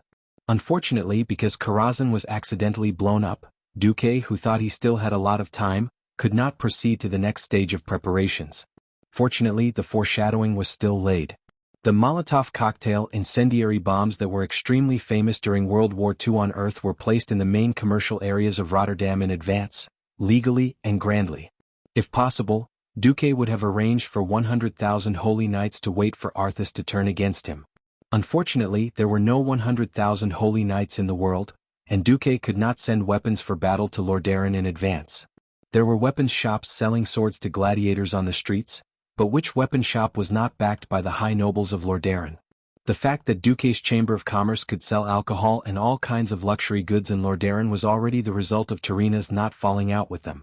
Who would have thought that the bottles of liquor that were placed on the wine racks every day and watched by countless customers could be used to deal with the Calamity Army as long as they were lit on fire and thrown out with strips of cloth? The people of Lordaeron were stunned. In the end, some courageous city guards threw away their swords and took shields and incendiary bombs to fight the zombies. This bought precious time for the citizens to escape. In the south of the city, something magical happened again. Dozens of huge cylindrical towers were blown up by the dwarves' secretly planted explosives. This was not a tower made of bricks. Although it was crude, it was clearly a huge pipe made of pig iron. Its weight directly crushed the southern city wall. The south side of Lordaeron City was close to Lordaeron Lake, and its city walls were the weakest because the military port and commercial pier were right outside the city. With the protection of the coastal turrets, the southern city wall was the weakest. More than a dozen large pipes that could allow two people to pass through side by side collapsed, revealing an escape route. The citizens could escape from the city through the passageway. At this moment, under the command of the Marcus Merchant Guild's chief steward Makarov, the elite soldiers who were supposed to be the guards of the caravan also rushed over to open up a path for the citizens of Rotterdam City to escape. Makarov shouted, "Push the goods into the lake. Tie all the boxes that can float on the water to the back of the boat and let the citizens carry them." Lake Lordamir was a super large lake with very developed water transportation, and its geographical location was very important. To the north was Rotterdam City, to the west was the Silverpine Forest that was being rebuilt, and to the south was the City of Magic, the City of Dalagen. To the southeast, one could pass through the Dalagen and directly reach the fertile Hillsbrad Hills.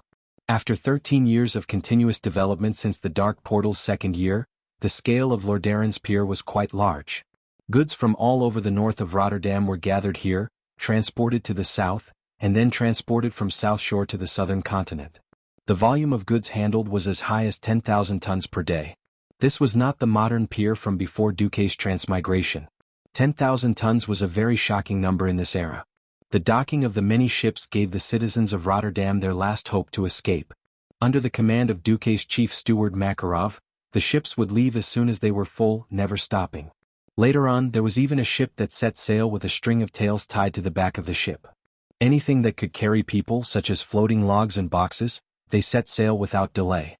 Unfortunately, as Arthas finally reacted to the situation, the retreat of the citizens became more and more difficult. First, huge spider-like creatures appeared in the south of the city. These were cave demons, creatures that had the genes of both humans and spiders. These cruel demons were once the lords of the ancient spider kingdom of Nos-Sent-Ejonirub. When they spat out small spiders at the warriors who threw the Molotov cocktails, the line of defense that protected the citizens began to crumble. The fist-sized black spiders descended from the sky. Such long-range attacks were impossible to defend against in the dark of the night. As long as the spiders came into contact with them, the spiders had countless ways to kill a human warrior. The sharp mouthparts could easily bite through thin iron armor. The poisonous thorns would blister on the spot once they pierced into human skin. The poison in the thorns and mouthparts would invade the human nervous system and paralyze a strong human soldier in the shortest amount of time.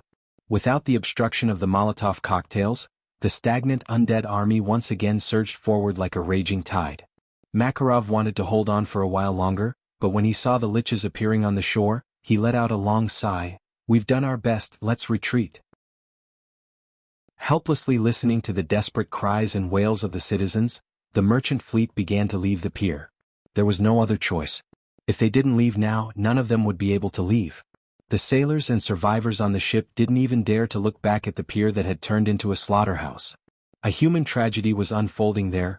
Arthas was extremely displeased when he heard that more than 50,000 people managed to escape from Lordaeron. "Pass down my order, get the gargoyles to attack and hunt down these survivors." It was obvious that this was another tragedy. Going back to the present, the area outside of Lordaeron was already in a mess. Because Arthas had brought back a large number of liches, coupled with the cursing sect's disciples lurking among the high nobles of Lordaeron, outsiders thought that they had only lost contact with Lordaeron for 3 days. To the players, the Lordaeron army could have avoided being wiped out. In fact, players who looked at things from the perspective of God would never be able to understand the suffering of the Lordaeron army. This was an era where the hierarchy was strict and royal authority reigned supreme. Mobilizing an army without a military order was a capital offense. This was also an era where communication was terrible. After more than 10 years of development, the cost of sending magic messages was still rather high. After all, it would only be reliable if there was at least a sky mage on duty. Furthermore, there was the interference of the elemental waves in the atmosphere. Hence, unless it was an emergency or the level of the magic messenger was rather high, all military orders were not allowed to be sent using magic messages. Duque could totally imagine the suffering of the Lordaeron army. He patted Alicia's shoulder and said, "Let's go. Looks like I'm going to be the savior again."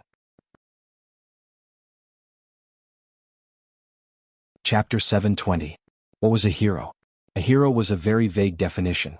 You couldn't be a hero just because you wanted to. A truly great hero couldn't be born in peaceful times. Only, save a building from collapse, save the people from disaster. This was a true great hero. After 10 years, Duque's face seemed to be fixed at 20 years old. He was young but had the unique calmness and wisdom in the world. His black eyes seemed to be able to see through the future.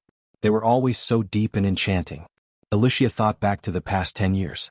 She had taken care of the affairs of the Marcus family without a valid reason. She had suffered a lot. She had thought of giving up more than once. Every time she thought of her family gaining a new lease on life. Every time she thought of the irreplaceable importance of Duque's arrangements. Every time she woke up in the middle of the night, she would think of the incomplete love she had for Duque. Alicia managed to hold on. Now that she thought about it, it was really a miracle. Unknowingly. Involuntarily. Inside the carriage, Alicia once again stretched her fair neck and offered her red lips. Woo, Duque didn't refuse. He could clearly feel that the 2 peaks of the Barra family were more important than 10 years ago. If it wasn't for the fact that time didn't allow for romance, Duque really wanted to do Alicia right there and then. "Alright, since the Scarlet Cross is nearby, let's go find Mograine first," Duque ordered. It wasn't that Duque couldn't directly use magic to find someone, but it was useless. He had to first prove his identity and then find the person who knew the most about the Lordaeron continent's military intelligence. At this time, a timid female voice sounded. "Excuse me, are you Sir Duke Marcus?" Duque looked out of the carriage window and saw that it was Sally. Duque smiled. "If you're asking about the former Alliance Deputy Commander Duke Marcus, then you're right. It's me." "I'm very sorry." Sally bowed deeply. "I misunderstood you just now." As if recalling something, the silver-haired girl bowed once more. "Thank you for your help, sir.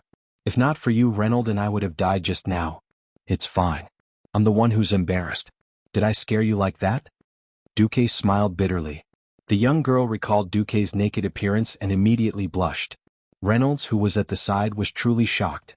Who would have thought that a seemingly perverted fellow was actually a great hero of the Alliance who had been missing for 10 years? However, he was not willing to lose just like that. He took a deep breath and said, "I'm sorry, I didn't mean to eavesdrop, but I heard that you wanted to go to the Scarlet Cross." "Yes." Duque nodded. "I can lead the way, please follow me." To Duque's surprise, the Scarlet Cross's encampment was actually less than 2 kilometers away. They would arrive after passing 2 hills. In front of the encampment's gate, which was decorated with red and white flags, Duque was not surprised to see a large number of undying corpses. Warriors in red armor were carefully finishing off the corpses. Even on the road, they would occasionally see corpses with only half of their bodies remaining, almost injuring people. Very soon they were stopped by a patrol squad. "Please stop. The encampment of the Scarlet Cross is in front. Please state your purpose." Reynold excitedly went up to them. "Reynold?" Clearly the patrol squad leader recognized Reynold. "Who are they?" "He's Sir Duke Marcus." Before Reynold could finish, the squad leader's expression turned cold and he interrupted him on the spot. "Are you kidding me? Sir Marcus has been listed as a war dead by the Alliance for more than 7 years. Turning around, the squad leader drew his sword and shouted, "Soldiers! On alert!" Immediately, there was the sound of swords being unsheathed, and the sword flashed like a forest. Reynold was in a bad mood. He had wanted to show off in front of Sally, but who knew that things would turn out like this? In the carriage, Duque frowned. Mograine's army was strict, and it was extremely troublesome to verify their identities. Not to mention that all of his equipment had been destroyed when he teleported back, so there was no way he could have a token. Duque took a deep breath. There's no time to waste. Suddenly, a loud voice reverberated throughout the encampment. "Alexandros, I know you have strict military discipline, but something big has happened. But something big has happened. Tell your men not to stop me." That was a sound amplification spell. Generally, no magician would dare to use it in an encampment. This was because it was the same principle as the Roaring Court, in ancient times when Duque had transmigrated.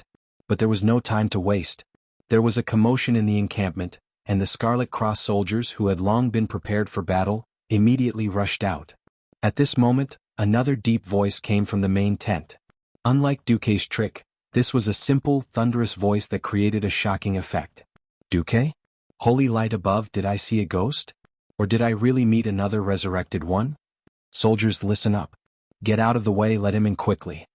The first half of the sentence was for Duque, and the second half was for the soldiers below to hear. The soldiers were extremely shocked.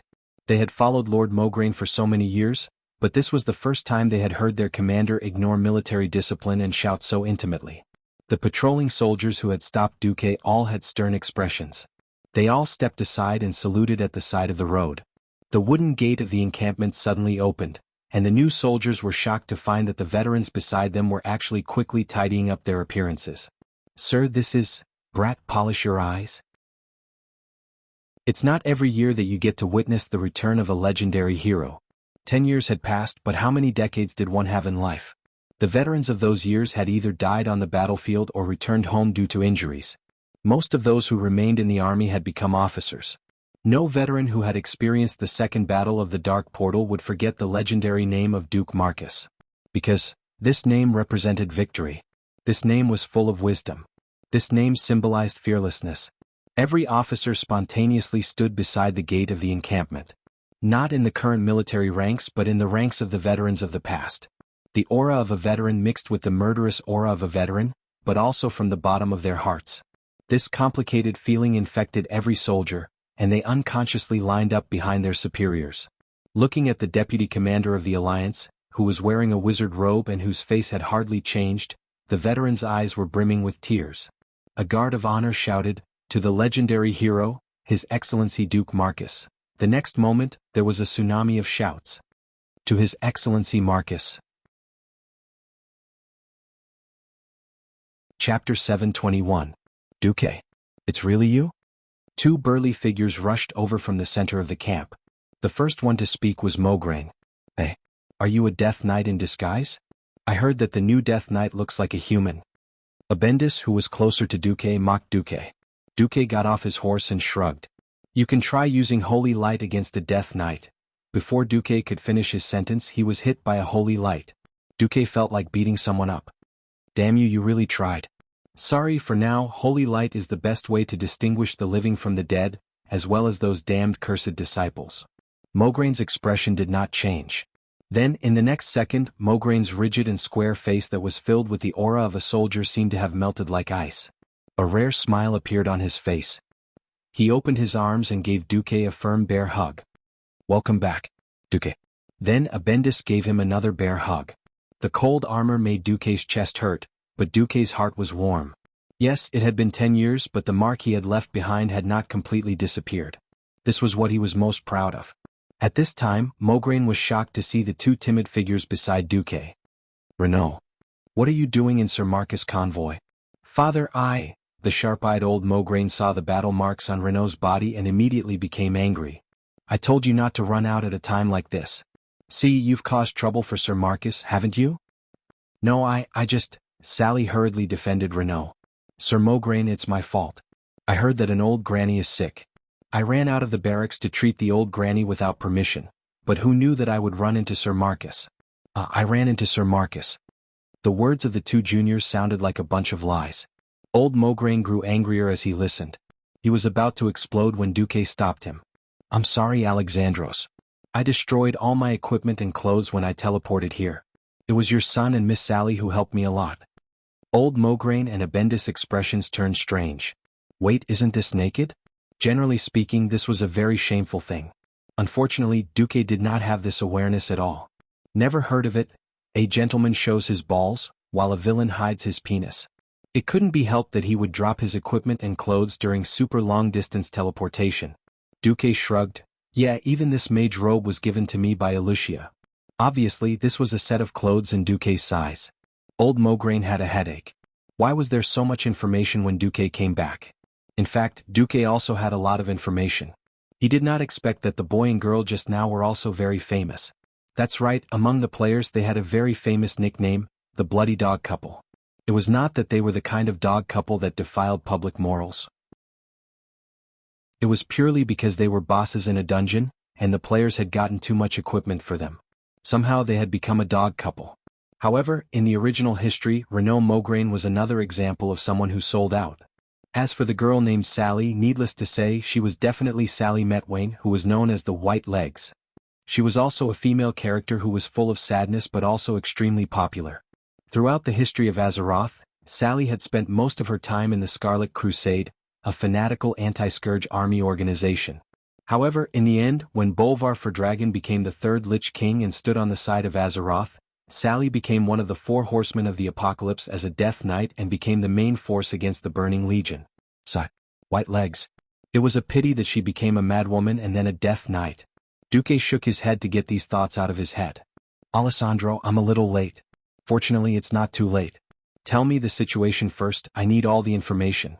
Old Mograine immediately welcomed Duque and Wuxia into the big tent anxiously. After asking about the situation of Theon and a few other old friends, Mograine quickly got to the main point. We're here to fight the orcs. The information we received was that there were more than 3,000 orcs preparing to cross the Alterac Mountains and attack Goldenhold Castle. However, we suddenly lost contact with Lordaeron. Thinking back to Prince Arthas' victory ceremony 3 days ago, we were afraid that the demons had attacked Lordaeron. Abendis added, to make matters worse, not only could the portal to Lordaeron not be opened, but we also lost contact with the messengers and Griffin Knights we sent back. Then a lot of undead suddenly appeared near the camp. Worst of all, they were originally residents of Terran Mill and the nearby area. Mograine gritted his teeth. If it wasn't for your sudden return, we would have been preparing to return to Lordaeron. Going back to die? Duque's plain words caused the temperature in the big tent to drop by 10 degrees.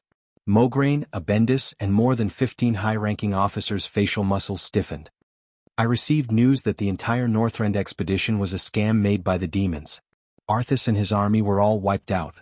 Everyone was shocked by Duque's words. Impossible. Mograine, the most loyal of the Menethil royal family, staggered and almost lost his balance.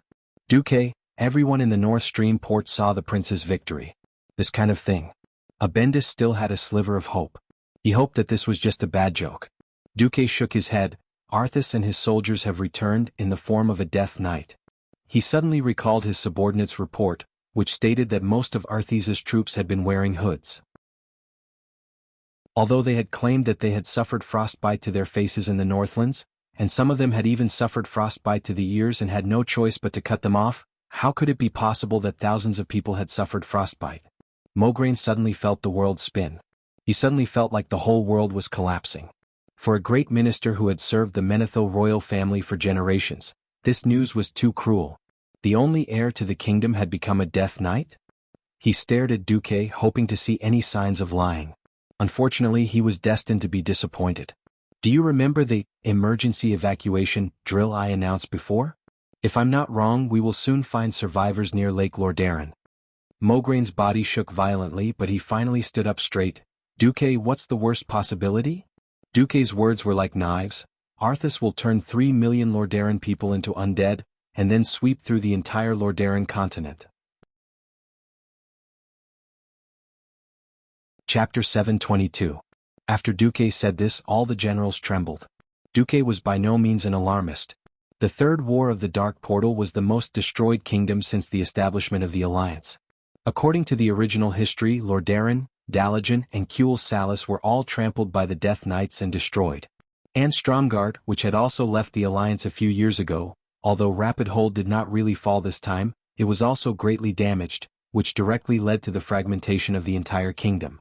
After the Third War, including Alterac, which had long been in decline, humans would officially go from 7 kingdoms to 3 pitiful kingdoms.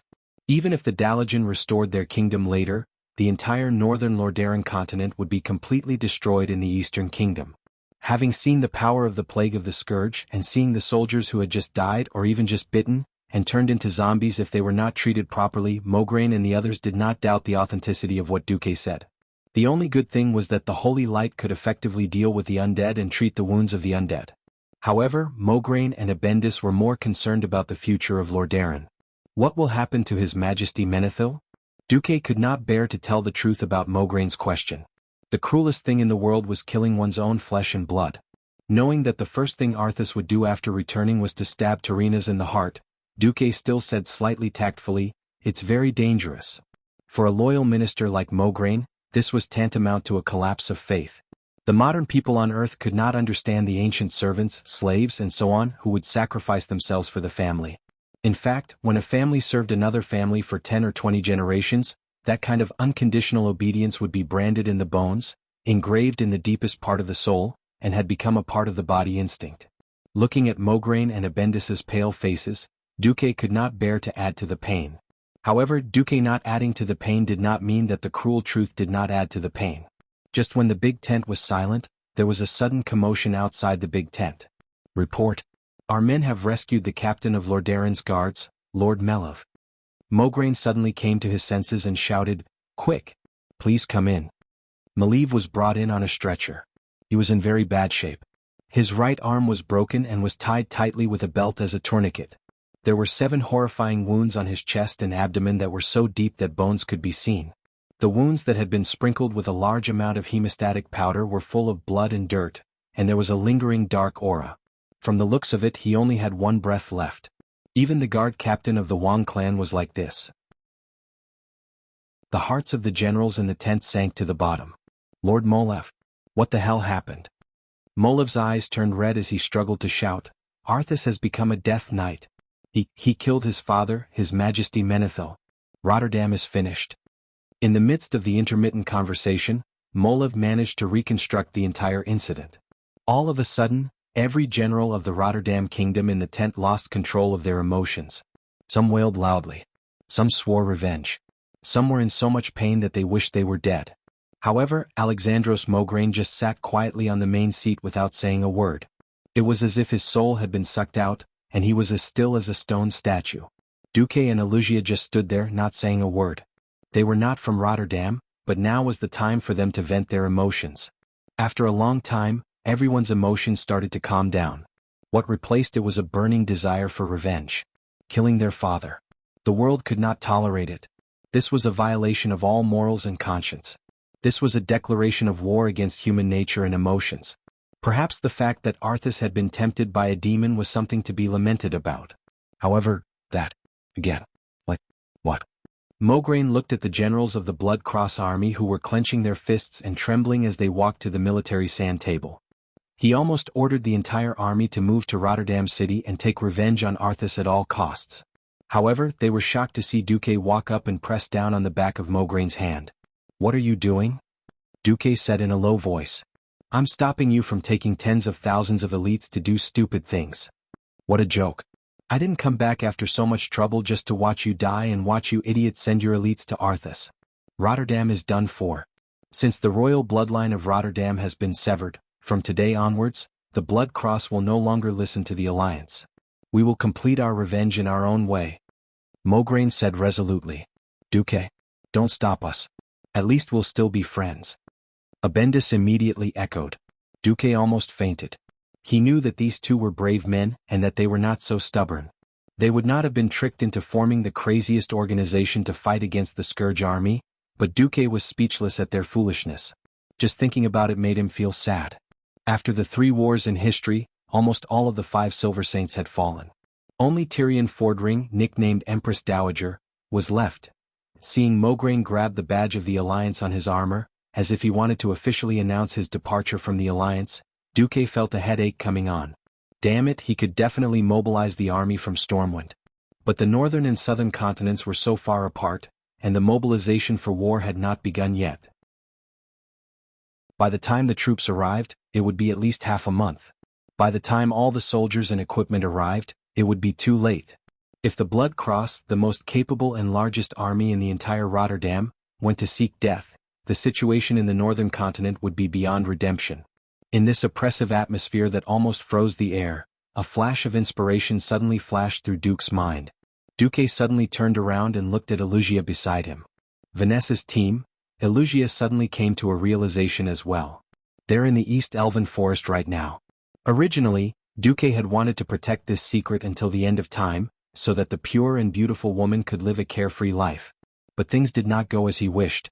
Sorry, Duque took a deep breath and threw out a shocking bomb. Wait. Mograine, Abendis, you swore to protect the royal family of Menethil, right? Yes. Of course, that doesn't include that filthy undying monster who killed his own father. Mograine's eyes were bloodshot. Alright then. What I wanted to say is that the bloodline of the Menethil royal family has not been severed.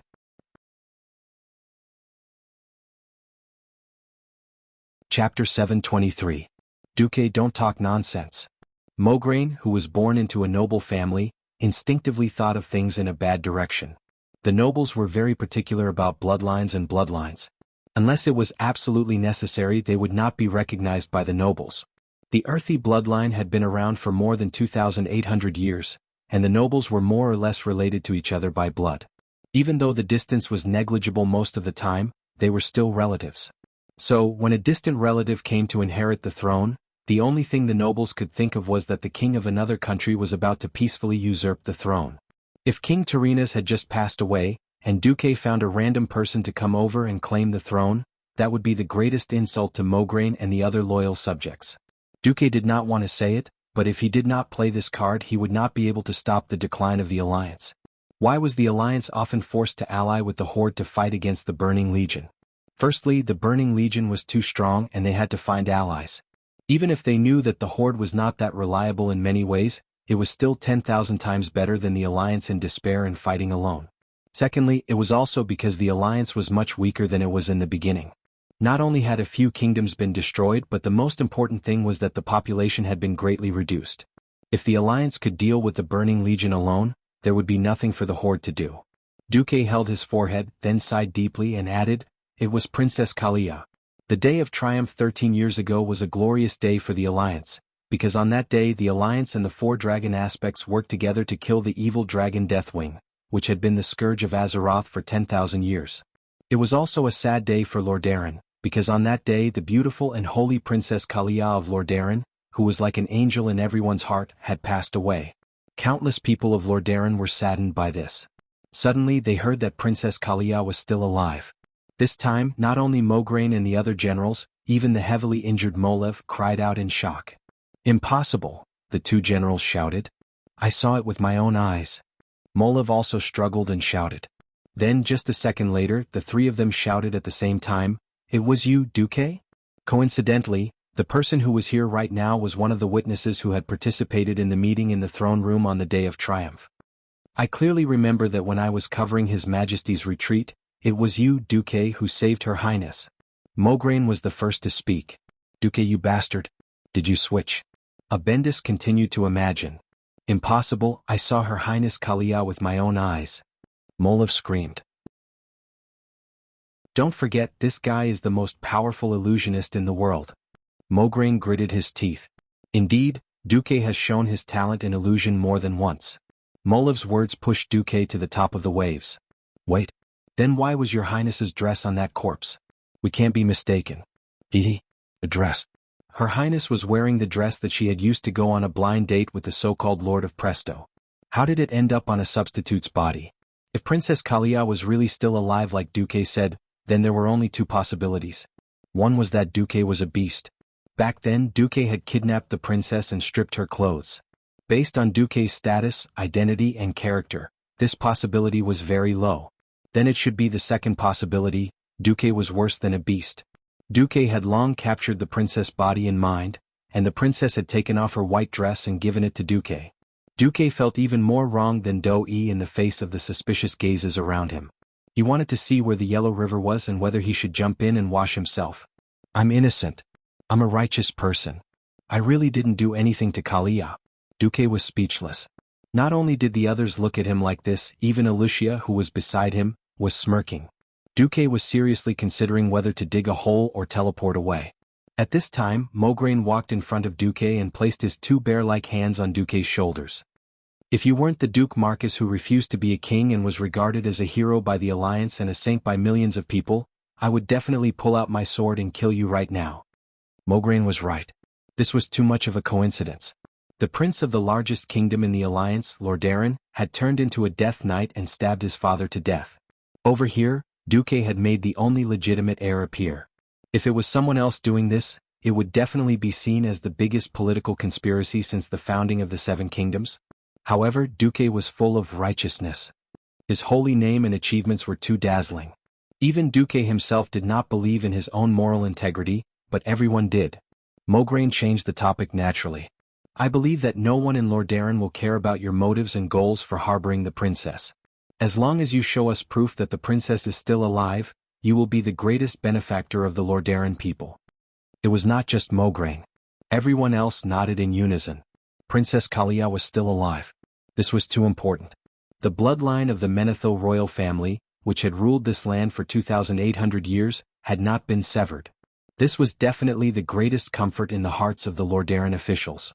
Princess Kalia would become a flag that would lead the people of Lordaeron, who had almost stepped into the endless abyss, to stand up again. At this time, Duque turned his head and nodded at Alicia, who was beside him. Alicia immediately began to cast a spell. Do not underestimate Alicia. In the 10 years that Duque was not around, Alicia had already displayed the boss-level talent that she should have in history and advanced to a Radiant Moon Mage.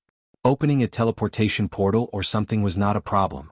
Watching Alicia's graceful figure disappear into the teleportation portal, Duque did not move. Before seeing Kalia he was a hostage. Although Mograine was familiar with him, he would not be careless in such an important matter. The generals of Lordaeron were not disappointed. In just a short 3 minutes, a beautiful and noble white-robed priest stepped through the teleportation portal and appeared in front of them. "Your Highness Kalia." For a moment, Mograine, Abendis and Molev could not control their emotions at all. In an instant they let tears flow down their faces. Her face had changed slightly, but she still had the familiar temperament. The graceful woman in front of them seemed to have walked out of a dust-covered memory. Kalia had matured and become capable. The holy aura around her was many times denser. However, after 13 long years, the generals who had seen Princess Kalia back then still recognized her at a glance. Chapter 724. The generals of Lordaeron were extremely excited. Clattering sounds of armor colliding could be heard. They all knelt on one knee and placed their right hands on their left breastplates. With Grand Duke Alexandros Mograine as the leader, they shouted in unison, "Your Majesty, Queen Kalia Menethil." Kalia was extremely shocked. Too many major events had occurred today, and it had long since caused her to be extremely shocked and thrown into disorder. Originally, she and her adventurer team had returned to Marcus City. It used to be the East Valley Sawmill, but was now upgraded to become the main city of Duke Marcus territory. Suddenly, Miss Wuxia, who had been taking care of her for the past 10 years and letting her live a happy and exciting life of adventure, returned. She suddenly told her about the change in Lordaeron. Even though she had not seen her father for many years, she still missed him immensely. Furthermore, the one who killed him was her favorite brother, Arthas, who had now become a Death Knight? This bolt from the blue almost caused Kalia to have a mental breakdown. Losing 2 loved ones in a day was bad enough, but it was her brother who killed her father? Not fainting on the spot was already the result of years of adventuring. The only good news was that Duque, whom she trusted the most, had finally returned from the void. Duque is back? He's looking for me? Yes. Duque needs you. Now. Go now. Lordaeron needs you to take charge. Kalia only heard half of Elusia's words, and vaguely did not notice the rest of the content. She only heard the words, "Duque needs you." It was this sentence that made her temporarily forget her grief and stop thinking. She followed Elusia through the portal like a moth flying into a flame. When she arrived, she saw the familiar faces of Mograine, Abendis, Molev, and the others. When she heard a large group of generals call her Your Majesty at the same time, she realized that things had gotten out of hand. Queen? Me? Kalia was still a little confused. She pointed at her face with a trembling index finger. Yes. The traitor Arthas is evil and fallen. No one in the Rotterdam kingdom would be willing to serve this patricide and rebel as their king. For the future of Rotterdam, Your Majesty Kalia, please inherit the throne now and lead us to fight the evil forces to the death. Mograine's words were sonorous and forceful. Kalia began to digest these words, but she still could not accept the fact that she, who had been a free spirit just a moment ago, was suddenly going back to be a queen. At this moment, a scene that almost made Mograine and the others faint happened. When Kalia was out of her wits, she actually threw herself into Duque's arms. Duque, yes. Duque. Duque. Duque. After a few calls, Duque could only smile bitterly and caress Kalia's beautiful blonde hair. I'm here, I'm back. Duque, they want me to be their queen. What should I do? Kalia was no longer shouting but directly screaming. Mograine and Abendis were not just dizzy, they were about to vomit blood. It wasn't easy for these loyal subjects to find someone to be loyal to. Now, Princess Kalia even had to ask Duke about something as obvious as whether or not she wanted to be queen. What kind of magic potion did Duque give Kalia, or was she brainwashed? Or had their queen already been tamed by Duque?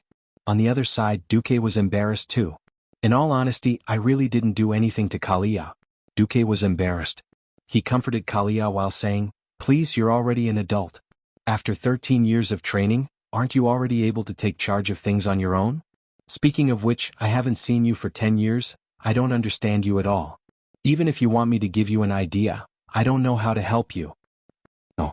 Kalia suddenly looked up with a resolute expression. If it weren't for you, father would definitely treat me as the shame of Rotterdam and imprison me deep in the palace. 13 years later, even if I don't die, I'll be a depressed and miserable woman. I won't live such a happy and free life. Duque was speechless. Mograine and the other onlookers were speechless. Princess Kalia's words made so much sense that everyone was speechless. Kalia took a deep breath. Duque, you're the one who gave me freedom and happiness. You're the one who gave my soul new life. If there's anyone in this world who's qualified to make me willingly give up my freedom and step into this political cage that I hate, that person can only be you, Mr. Duke Marcus. If Mograine had only vomited blood at the corner of his mouth just now, he would have vomited 3 liters of blood now. Their princess was unwilling to be crowned, and even if she was crowned, she would only be willing to be Duque's puppet. From a political point of view, this was definitely a huge loss for Rotterdam. However, from a personal point of view, Mograine and the others understood why Princess Kalia was like this. How could 10 years of freedom and 10 years of house arrest compare? Duque, I beg you. Mograine gave in, his eyes pleading. Duque, we're begging you too, Abendis said. If Princess Kalia refused to be crowned, then they, the officials, would lose their loyalty. Even if they forced Kalia to be crowned, how could the Rotterdam have any unity? Even if they knew that Duque had a huge influence on Kalia, Mograine and the other generals of Rotterdam could only pinch their noses and accept it. Duque was embarrassed. His scalp was numb. However, this situation did not allow for Duque to delay any longer. He could only say softly, "Kalia, this is not for me, nor is it just for the millions of people of Rotterdam. This concerns the future of all humans. If Rotterdam collapses, the evil undead creatures will sweep through the entire continent. Humans, dwarves, gnomes and elves may all go extinct." Kalia pursed her lips. After a long time she replied, "All right, for the people, I will be the queen."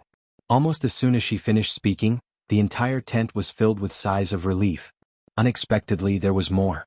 "But before I take the throne, I still want to know your thoughts." "All right." Mograine and the others were about to vomit their souls out. Their gazes were like knives and swords, slashing at Duque's back. These gazes were clearly saying, "Kid, you're lucky. You can do whatever you want later, but let Her Highness be crowned first." Duque's body stiffened. His scalp was numb and his back was sweating. In the end, Duque said, "Yes. I want you to be crowned." Chapter 725. Kalia finally nodded, as light as a feather, but to the people of Rotterdam, it was extremely heavy. The people of Rotterdam were overjoyed. Long live Her Majesty the Queen. Next, it was Mograine and the other officials who welcomed Kalia to the main seat. There was a small interlude here. Under Kalia's amazing, enhanced healing skill, Molev's injuries actually stopped worsening. Perhaps the captain of the royal guards of the Rotterdam kingdom was destined to be a cripple for the rest of his life, but at least he managed to keep his life. And his testimony would definitely further confirm Kalia's identity. Duque stood at the outermost area and secretly sighed. For Kalia, it was indeed not good for her to give up her freedom. However, perhaps this was the fate of the royal family. After all, Kalia's life was completely different. The original Kalia, after not being able to marry, was placed under house arrest for more than 10 years, until Arthas killed her father. One could imagine that even if the kind-hearted Kalia was not filled with hatred, she no longer had a good impression of the Rotterdam kingdom. That was why she had been living in seclusion after escaping from Rotterdam, allowing the remaining forces of the Rotterdam kingdom to act on their own. Later, when the Calamity army attacked Azeroth, the middle-aged Kalia once again came out as a commandment priest. Seeing Kalia constantly looking at him even though she was sitting in a high position, Duque felt weird. "Kalia, are you telling Mograine that I'm the mastermind behind the queen?" At this moment, the detestable Elugia whispered, "Duque, I'll see how you deal with this. The people of Rotterdam will definitely force you to marry Kalia. I wonder what His Majesty Dalen will think of you." "Dalen? What does this have to do with Dalen?" Duque was confused. Elugia said something that scared Duque out of his wits. "Duque, don't you know? You're still Jaina Proudmoore's fiancé." "Huh?" Duque was scared out of his wits. He almost peed his pants on the spot. Almost subconsciously, he stretched out his hands and grasped Elucia's smooth and tender arms. "Elucia, you can't say things like that. Didn't my so-called engagement with Jaina end when Jaina turns 20? Elucia smiled like a flower, her smug expression full of slyness. For a moment, Duque almost thought that he was facing a fox. That's how it was. But women are very fickle creatures. 10 years after the Alliance officially declared you dead, King Garen Trollbane wished to marry Jaina. Yes, not long after you disappeared, King Salas was assassinated by the Stone-Fist Ogre, and King Garen succeeded to the throne. Duque's eyes sharpened. Damn, it's actually Garen? It was true that Garen Trollbane was a legitimate prince. However, compared to his father, the great hero Salas, he was nothing. Compared to Danath Trollbane, who was a militia captain but was actually Salas's nephew, Garen was the scum of the scum. Others might not know, but how could he hide it from a transmigrator like Duque? Many of the strong in Azeroth became stronger and more monstrous as they got older. Due to the war, the average lifespan had dropped to 20 years. A strong human like Salas could live to 60 or 70 years old and still be able to tear an ogre apart with his bare hands. Moreover, Trollbane's name originally meant Troll Slaughterer. If it wasn't for Garen, that bastard, killing his father, how could Salas have died so quickly? Oh, looks like you still have some feelings for your fiancé? Elucia teased. Duque's eyelids twitched and he explained, It has nothing to do with Jaina. I just don't like that bastard Garen. I don't like him either. He has caused chaos in Torrential Castle and even the entire Arthi Highlands. Now the once famous Highland Knights have been abolished. Sigh. To actually kill a powerful person like Salas, this was a disaster for the Alliance. At this time Alicia changed the topic. Anyway, Jaina refused to remarry. It just so happened that His Majesty Daelin did not want to marry Lord Aaron. In the end, the clever Princess Jaina used you as a cover, and declared that she would not marry anyone but you. She was born a member of the Marcus family, and when she dies she will be a ghost of the Marcus family. Alicia continued to laugh, of course because at that time Stormwind had a good relationship with Kurtiras. The regent, Lord Lothar, and His Majesty Daelin were happy to see this, so it was decided. Dooku almost spat out a mouthful of blood. If it was accompanied by a funeral march, it could even turn into a musical fountain. Even a million alpacas running through his heart would not have been so painful. If someone said that Jaina loved him deeply, Duque would be the first to not believe it. During the 2 years he was training in Karazhan, Duque had already made it clear. She could learn from him, but marriage was out of the question. When Jaina was 20 years old she would get lost. Marrying a cat or a dog had nothing to do with him.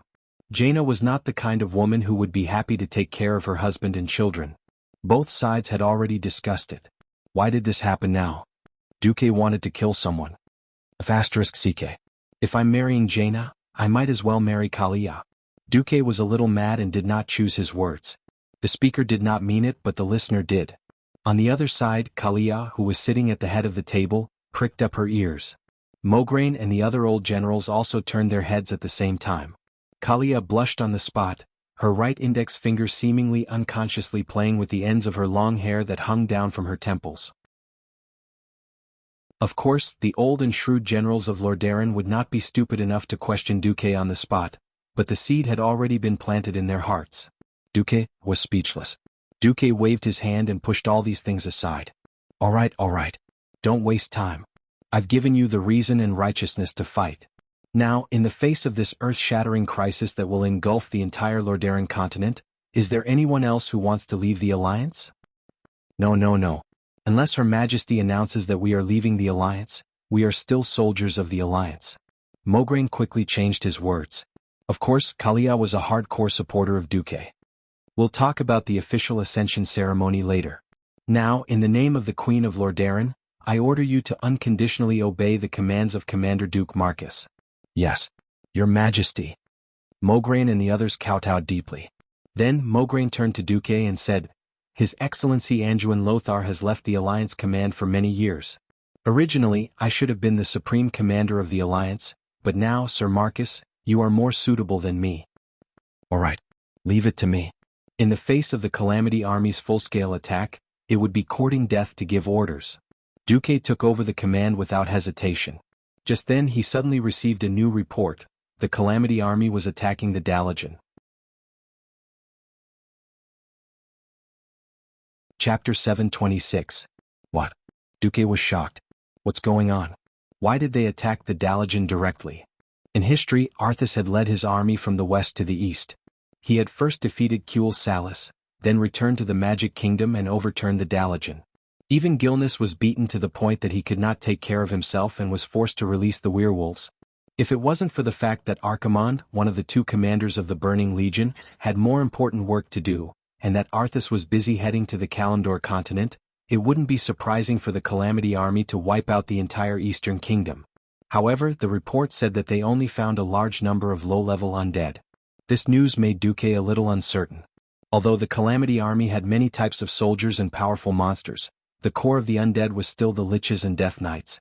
In reality, the core of the undead was still the Commanders, the Liches and the Death Knights.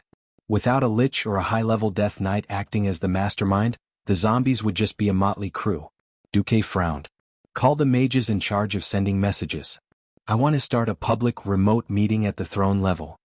A few minutes later, more than 10 mages and their magic mirrors filled the tent.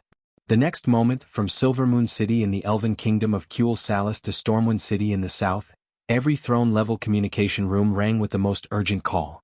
In every communication room, the mages in gorgeous magic robes widened their eyes in horror. They almost suspected that they were hallucinating, and suspected that the magic communication that rarely went wrong was fake news. The next moment they shouted at the top of their lungs, "Guards!" What? Duque is back? Lord Darren has fallen? Whether it was the sudden return of Duque, who had been missing for 10 years, or the fall of Lord Darren, they were both major events for the entire alliance, not to mention the two combined. This extremely sensational news was no less than a huge spiritual nuclear explosion. Magni Bronzebeard sprinted from his personal blacksmith's forge back to the throne with his short legs. Anduin Lothar, who had been ignoring politics for many years, almost rushed into William's throne room. Even the kings of the three kingdoms that had long since left the alliance had to stop what they were doing and rush to the magic mirror. This was because the person who was about to make the announcement was the legendary hero of the alliance, Duke Marcus. In the pitch-black magic communication mirror, there seemed to be a small flame burning. In the blink of an eye, it spread from a small flame to the entire mirror that was as tall as two people. Rustle. It was clearly the sound of magical waves, but it felt as if the entire palace was shaking. A familiar yet unfamiliar figure appeared on the mirror. Duque. It really was him. Even though he looked a little more mature, it was only in terms of temperament and not appearance. It was as if the time in the void had frozen his age. From the looks of it, Duque still had the face of a young man who was not even 20 years old. Could it be that Duque wouldn't age? Quite a few kings secretly bared their teeth. In fact, the kings had indeed guessed correctly. Duque had received a gift from Alexstrasza, the giver of life. His age had been eternally fixed at 18 years old. Duke went straight to the point. I'm back. I'm back at a rather bad time. This time it was no longer an illusory prophecy, but a real crisis that threatened the entire world. The Burning Legion's plot succeeded, and Kil Jaden made the third great chief of the Horde, Nazul, who was defeated by us last time, a Lich King. Duque had sufficient evidence and some spoilers. Especially the exaggerated descriptions of certain situations. It made the kings shudder even though it was not cold. What? You're saying that if we leave Arthas's Scourge army alone, he will break through the Sunwell and summon Archimonde the Defiler, one of the two commanders of the Burning Legion? Xion Grameen frowned deeply. Yes, that's right. Duque said with absolute certainty. He had originally thought that throwing out a rare enemy like Archimonde would be good enough to scare the kings of the countries that had left the alliance. It was obvious that many things had happened in the 10 years that Duque was not around that Duque did not know. The first to speak up was the Elven King Inastrian. The Sunwell is very safe. The High Elves are completely capable of defending their home. This time we have upgraded our defense system. The defense of the Eversong Forest is impregnable. But Duque wanted to say something else but was interrupted again. We, the High Elves, express our regret for the fall of the capital of a kingdom that hoped the elves to cut down trees to build houses for their people. Finally, thank you for your reminder, Lord Marcus. With that, the Elven King actually cut off the magic communication. Before Duque could react, Xion on the other side added, Gilneas is capable of defending his own country. The Greymane Wall is invincible. With that, Xion also left. Then, Garen Trollbane glared at Duque with a venomous gaze, and left after throwing down a vicious sentence. The Saladin Wall is not inferior to the Greymane Wall. Duque suddenly realized that he seemed to have finally gotten close to the original history. He finally understood why the Calamity Army could easily sweep through the entire northern continent after Arthas killed his father. Of course, the Calamity Army's snowballing ability was astonishing. On the other hand, because of the reconstruction and territorial disputes after the war, the strongest Lord Darren had long been in conflict with the surrounding countries. Then, a group of fellows who thought that they were very good at defending with turrets only realized at the moment of destruction that even if an armed goat was armed to the teeth, it was still just a goat. It would never be a match for a wolf. *CK This rotten hand is simply a huge pit. At this moment, the aged face of Antonidas suddenly cut into the magic communication.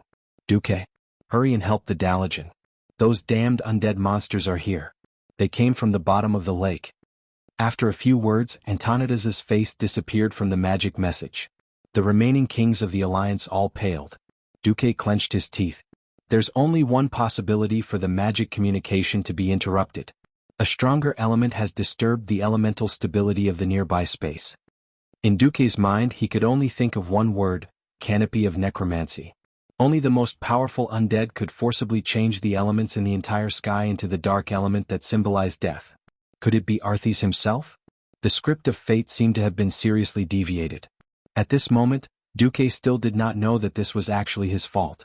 If not for his emergency evacuation plan, Lordaeron would have been completely destroyed this time. It was precisely because the Marcus Merchant Guild's ships saved tens of thousands of civilians that Arthas changed his mind and led his army south. Just then another bad news came. A large number of orcs attacked Goldenhold Castle. Chapter 727. Damn it. Most of those orcs are elites that have been eliminated through cruel battles, one of the generals muttered, revealing the truth. Duque rolled his eyes. If you don't want to die, why do you still want to die? You're so stupid that instead of killing them all, you're helping them train their elites. With Tyranus' intelligence, even if he doesn't die, it'll be a waste of oxygen. Fortunately, he was stabbed to death by his son. Otherwise, Duque wouldn't want to clean up the mess for Lordaeron. I don't care if you destroy the northern continent, I'll just guard my Stormwind. Anyway, I don't have to go guard the World Tree, right? You want me to take the blame for Lordaeron's sins? Do you think it's easy for me to trick some elite troops? Beside him, a large group of Lordaeron generals saw Duque's eyelids twitching. He looked like he was going to lose his temper at any moment. None of them dared to make a sound. The Dalajan city was under attack. Logically speaking, the 80,000 elites from the Scarlet Cross should be able to help the Dalajan defend against the Scourge. What they were afraid of was that the orcs would arrive as soon as the humans sent reinforcements. Duque took the note filled with information about the orcs and read it 3 times. Then he laughed coldly. You Lordaeron people can do this too. Only send 3,000 people to guard 10,000 orcs? Then all the orcs in the Colosseum, with Breyer as the center, ran out, but didn't report it because of Arthas' victorious return?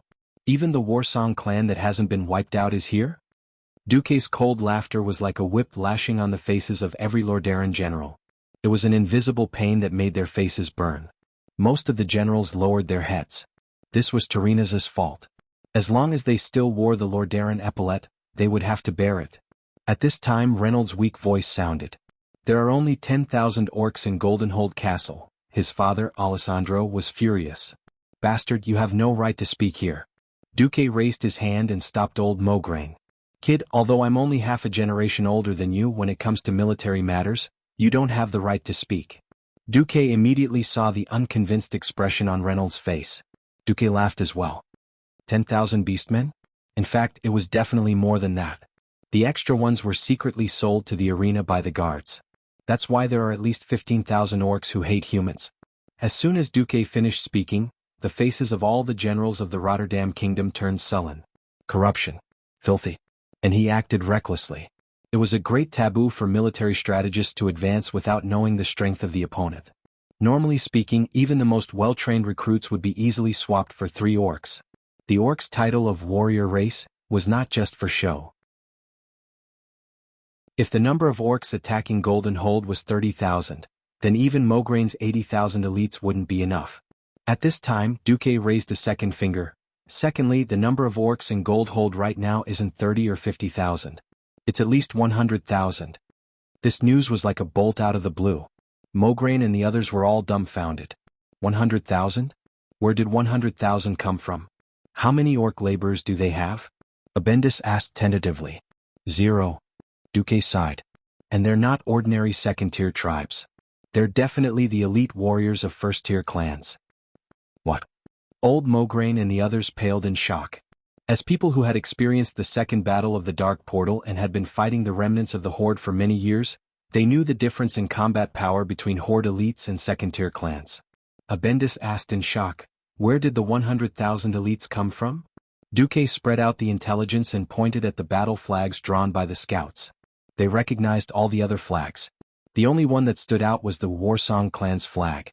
And Duque was pointing at another flag that they were extremely unfamiliar with. This is the Frostwolf clan. It used to be the 4th clan in the Horde after the Blackstone, Warsong, and Bloodring clans. Other than having fewer people, their combat power is definitely top-notch. Frostwolf? Everyone was extremely unfamiliar with this name. Duque said slowly, it's normal that you don't know. Because in the first year of the Dark Portal, this clan was exiled by the first Great Chief Blackhand and the Warlock King Ghoul, Dan when they first arrived in Azeroth due to political disagreements. They secretly crossed the entire southern continent, crossed the sea from the Gulf of Paladin, passed through Hillsbrad, and lived in seclusion in the depths of the Alterac Mountains. How many elite orc soldiers does the Frostwolf clan have? Mograine asked. No less than 50,000. As for how many there were, Duque did not know either. Since the Frostwolf clan had not been besieged in the past 15 years, it was expected that Thrall, who had returned to his ancestry, would receive the support of the Frostwolf clan. 50,000 was already a conservative number. Every general who had experienced the second battle of the Dark Portal frowned deeply. Not to mention saving the Dalajan, they would not even be able to protect themselves. The evil Undying and the orcs, who were filled with hatred towards humans, were enough to massacre the entire continent. Sitting at the head of the table, Queen Kalia looked left and right. Even if she knew nothing about military affairs, she knew that things were not good. Unknowingly, everyone's gazes were cast on Duque. They were looking at this mysterious commander who had annihilated millions of orcs more than a decade ago with less than a third of the enemy's forces. If it was someone else sitting in this position, it would certainly be a hopeless situation. But he was different. He was Duke Marcus, a living legend recognized by the three races of the Alliance. Since everyone regards me as their commander, I will naturally lead everyone to a path of survival. Duque's youthful face was filled with confidence. The powerful aura of someone who could guide the world and play with the enemy in the palm of his hand made the hearts of the three women palpitate. Kalia, Lucia, sorry? They all revealed looks of worship. At this very moment, Goldhold Castle. No, don't kill me, no, the last human guard was torn apart. The orcs, who had been tortured for who knew how many years, tore off the guard's hands, feet, and head like a doll, turning them into pieces of meat. Ha! Ha! The orc, whose face was covered in blood, laughed maniacally. Long live Thrall, long live Orgrim, long live Grom Hellscream. The orcs cheered to their heart's content, raising the crude weapons in their hands high to show off their strong muscles. Thrall, holding a blood-stained battle axe, was equally excited. Even he had suffered for far, far too long. The whipping of the humans seemed to still be burning in his back. Chapter 728. At this time Orgrim, who was in his prime, came over with his famous Hammer of Destruction. Thrall, let's go if you're done celebrating. So soon? Thrall was a little surprised to see Orgrim looking a little anxious. On the other side, Grom, who was carrying Bloodhowl, also came over. Thrall, you're still too young. You haven't seen the Alliance's terrifying battle potential or those strange weapons of destruction. I suggest you listen to Orgrim when it comes to the big picture. Thrall was a leader-type beastman that only appeared once in 1,000 years. He had unimaginable wisdom and character. That's right, character determined fate. Experience also shaped character. Different from the original history, Thrall had been found by Orgrim at a young age through the prophecy of the shaman prophet. He had grown up in a different environment and been secretly protected. Even though he was still a gladiator, he didn't receive the abuse that he should have received. At the same time, Blackmore's human lover no longer sympathized with him and gave him warmth. What replaced it was Orgrim's earnest teachings from a young age. Thrall was now raised according to the standard chieftain template. He had a humble personality and listened to Orgrim, who was both his teacher and his father. Thrall lowered his head slightly. Indeed, in the arena I've heard many legends about the strength of the humans and dwarves. I've never seen them before. Orgrim and Grom, you two have more experience in this than I do. I'll listen to you. At this time, a Beastman scout came over. What? The Scarlet Cross is near us. The three leaders were shocked. The Scarlet Cross, which they had labeled as their #1 target, had actually been stationed in the northwest, less than 30 kilometers away from here without their knowledge. This was a huge threat. Grom raised his ferocious bloodhowl. How about it? Do you want to fight? Yes. Thrall and Orgrim said in unison. Then let's go. Regardless of whether the humans were ambushing them or not, this battle had to be fought. Duque didn't know that in these 10 years, the Lordaeron people had suppressed the horde very well. They continued to build bunkers and walls to reduce the living space of the beastmen.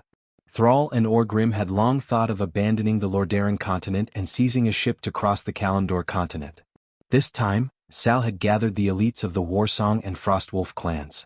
In addition to the 20,000 people he had rescued as well as the 30,000 old, sick and disabled, there were a total of 150,000 beastmen. The migration of such a large number of beastmen could not be hidden from anyone. Rather than praying that the Scarlet Cross army was blind and could not see the existence of this orc army, it was better to get rid of this terrifying tale. After so many years of battle, these beastmen had become extremely elite. From the military system to the command system, Orgrim had modified them based on human methods. 10 minutes after the order was given, an army of more than 80,000 people was mobilized. Loktar. The loud and clear charge that had been absent from the Rotterdam kingdom for many years sounded again. Sar, Grom, Orgrim, and the even more muscular Rexer were leading an army of 80,000 beastmen towards the encampment of the Blood Cross. Ah! I don't know why, but I suddenly remembered that terrible long-distance raid 13 years ago. Orgrim suddenly laughed. Which time? The time when we were near the Long Song forest? Sar remembered every battle that Orgrim had mentioned. Yes. We ran madly for 3 hours, but we were completely empty-handed. Was it that Duke Marcus who led the army? Yes. If possible, I really don't want to meet that guy again. Luckily, the Scarlet Cross army has nothing to do with that guy. Orgrim sighed. He's been dead for more than 10 years, Grom muttered unhappily. He's gone missing. Orgrim emphasized. Even though I don't want to meet him, as long as I don't see his head, I won't be stupid enough to think that my greatest enemy is dead. Sar, do you understand? Never underestimate your enemy until you are sure that he is dead. Understood. Sar nodded. Grom shrugged. You guys are just too careful. The beastmen's speed was very fast. As long as they were the elites of the first-line clans with strong bodies, it would not be a problem for them to run for 50 kilometers at full speed.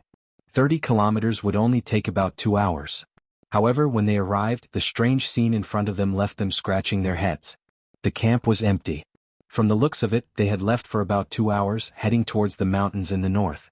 What was even stranger was that there were obvious signs of a battle in the camp.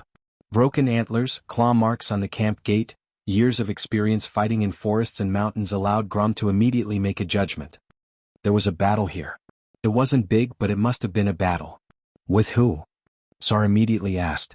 Grom gave a look, and a Warsong Beastman warrior immediately ran over and dug up the huge pile of soil that was obviously newly filled in.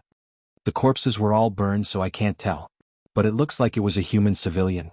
Human? Civilian? Did the Scarlet Cross suppress a peasant uprising?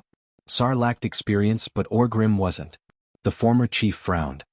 Why are there traces of holy light on these corpses? Just as Orgrim was confused, cheers suddenly erupted in the camp. What's wrong? Weapons. So many weapons. High-grade stuff. A Chiliarch came back to report. Let's go take a look. It was a batch of well-made two-handed hammers and axes that were clearly made by the dwarves.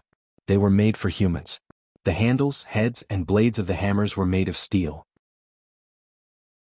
The beastmen loved these weapons so much that they couldn't put them down. Especially the older beastmen who had experienced the battle at the Dark Portal.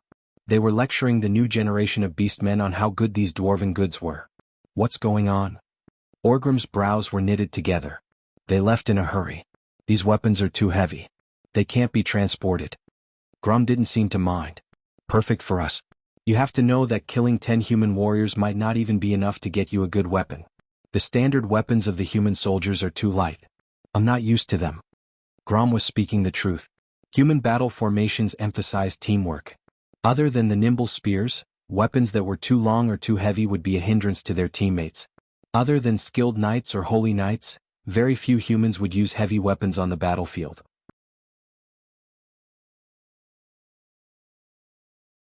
Chapter 729.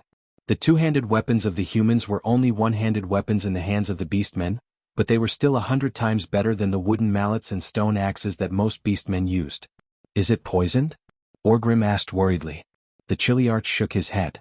Our people used werewolves to smell it. It's fine.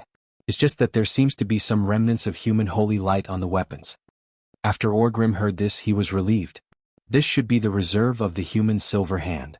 I just don't know why they were in such a hurry to leave these weapons here. Looking at the 2,000 or so high-quality heavy weapons, Orgrim had an inexplicable doubt in his heart. An army that was likely here to suppress the Beastman uprising had left behind such a large number of weapons. It was practically giving aid to the enemy.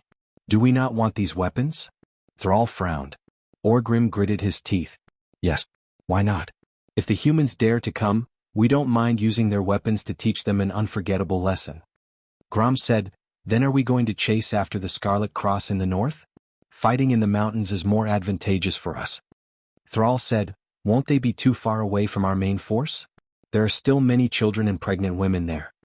Thrall did not know that this sentence had directly pushed the Beastman army into danger. This was the asymmetry of information. Beastmen were not suited to be scouts, so the beastmen's information about Lordaeron was limited to the mountains.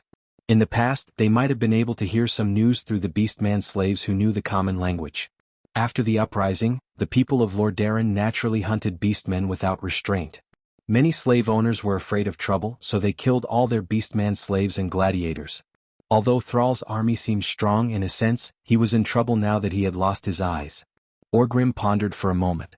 If we catch up to the Scarlet Cross, we might be able to deal a heavy blow to them. But the South Sea City is also very strong. I'm also worried that they will send troops. Since they had reached an agreement, the beastmen retreated.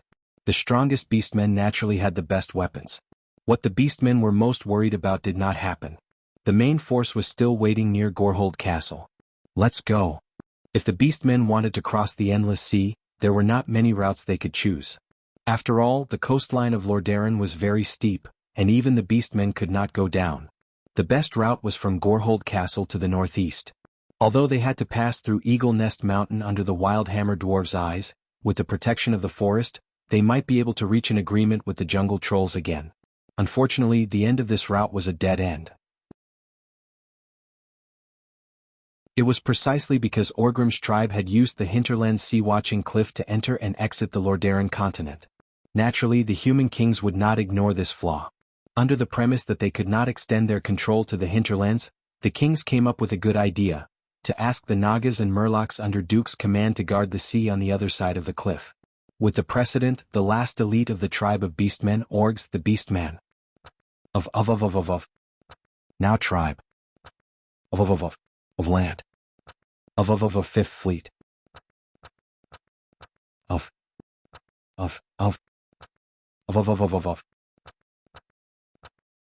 Kurtiraz's Fifth Fleet was stationed at the fortress of Tol Barad Island all year round. Even if they broke through the South Shore defense line, it would be suicide. The North Coast and Whispering Coast at the northernmost tip of Lordaeron were not out of the question. The problem was that the beastmen had just revolted there, and it was like poking a hornet's nest. To Thrall and the others, it was a dead end. Little did they know that the Scourge army would wipe them out. As a result, the only way out was to the west of the continent, the South Stream coast and the North Stream coast. There was a long coastline between the two coasts. This road was like a wooden bridge. This meant that the beastmen army would have to pass through South Sea, Dalagen and Gilneas. But Orgrim's analysis: South Sea had no military force, and Gilneas had built the Greymane Wall to isolate them. Other than the Dalagen, the other two were unlikely to send troops. However, as the beastmen army carefully passed through the Hillsbrad Hills from east to west and approached the Dalagen, they suddenly realized that the situation was completely beyond their imagination. What? Humans like monsters? Thrall was stunned. Yes, those human civilians have gone crazy. Their eyes are even redder than when we drank the demon's blood 10 years ago. One of the Kiliarchs grumbled, "My men have already torn them in half, but they can still bite us with their mouths. It feels like they are dead, but how can the dead move?" Thrall and Orgrim's faces immediately turned pale. Something was wrong. The two quickly rushed to the front line on their war wolves. The situation in front of them shocked them. Once upon a time, humans used the term Green Sea to describe the Horde's attack. Now, the situation seemed to have completely reversed. The brave beastmen formed a relatively tight line, slashing at the humans who were charging at them without any regard for their lives. No, it was obvious that these were not humans. These terrifying creatures that looked like humans had long lost their lives. Thrall saw with his own eyes a man whose chest had been eaten by an unknown creature waving a pitchfork.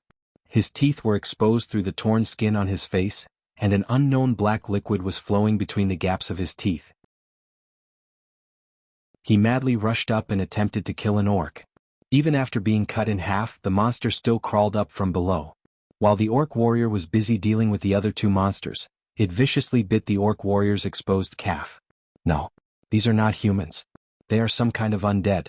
Ancestors above, no wonder the humans did not come looking for trouble with us. They are in huge trouble themselves.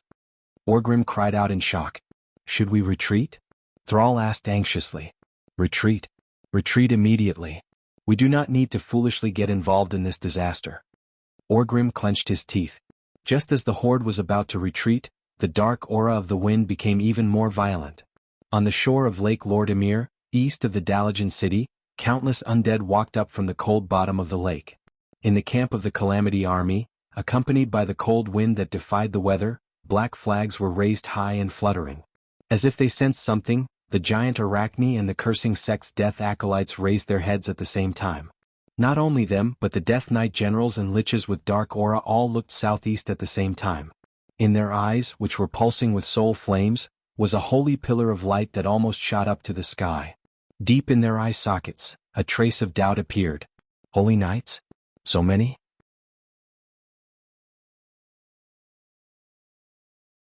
Chapter 730. The undead were most sensitive to the aura of the living. The holy aura, which was the most effective against the undead, could easily and severely stimulate the remaining senses of the undead. More than 2,000 weapons blessed by the holy light, even if it was only for a short period of time, were no different from lighthouses in the dark. It didn't matter where these paladins came from, but all the commanders of the Calamity Army felt that they were being seriously provoked. Human vision was received by the eyes from the outside world, and then transmitted to the brain through the nerves to produce vision. For most of the middle and low-level undead, because their blood had stopped flowing, they had long lost sight. In their senses, they could only see whether the soul fire of the living was strong or not, as well as the vague outline of the living's body. As for what kind of creature the living were, it was not within the scope of their poor intelligence.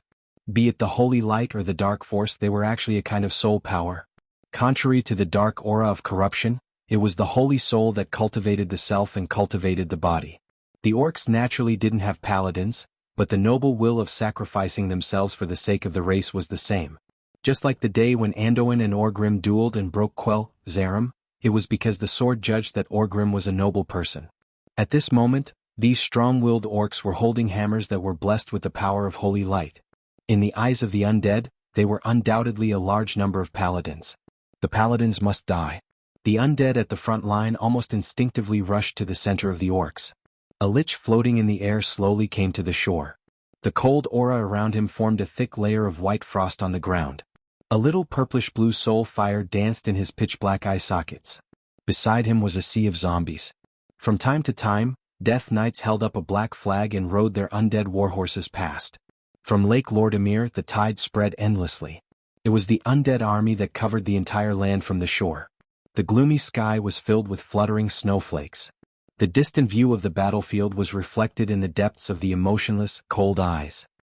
He raised his withered chin and stretched out a pale and slender finger. He held the skeleton staff in his hand and pointed it in the direction of the holy light. There was no need for a password. All the living were the enemies of the Calamity Army. On both sides, the Death Knights and low-level undead acolytes pressed their bony palms on their chests. The purplish-blue soul fire that was stimulated by the power of the devil burned even more fiercely. Stimulated by the power of the devil, the purplish-blue soul fire burned even more fiercely. Like falling dominoes, the commanders of the Scourge troop lowered their heads one after another. When they raised their heads again, their eyes were filled with pale white flames. The roar from the soul level drove away the low undead with insufficient wisdom below. In the name of the Burning Legion, kill Kjedan. Along with the roar of the souls, the huge black tide of death that had accumulated on the shores of Lordermill Lake began to pour towards the orc army that was advancing towards the south.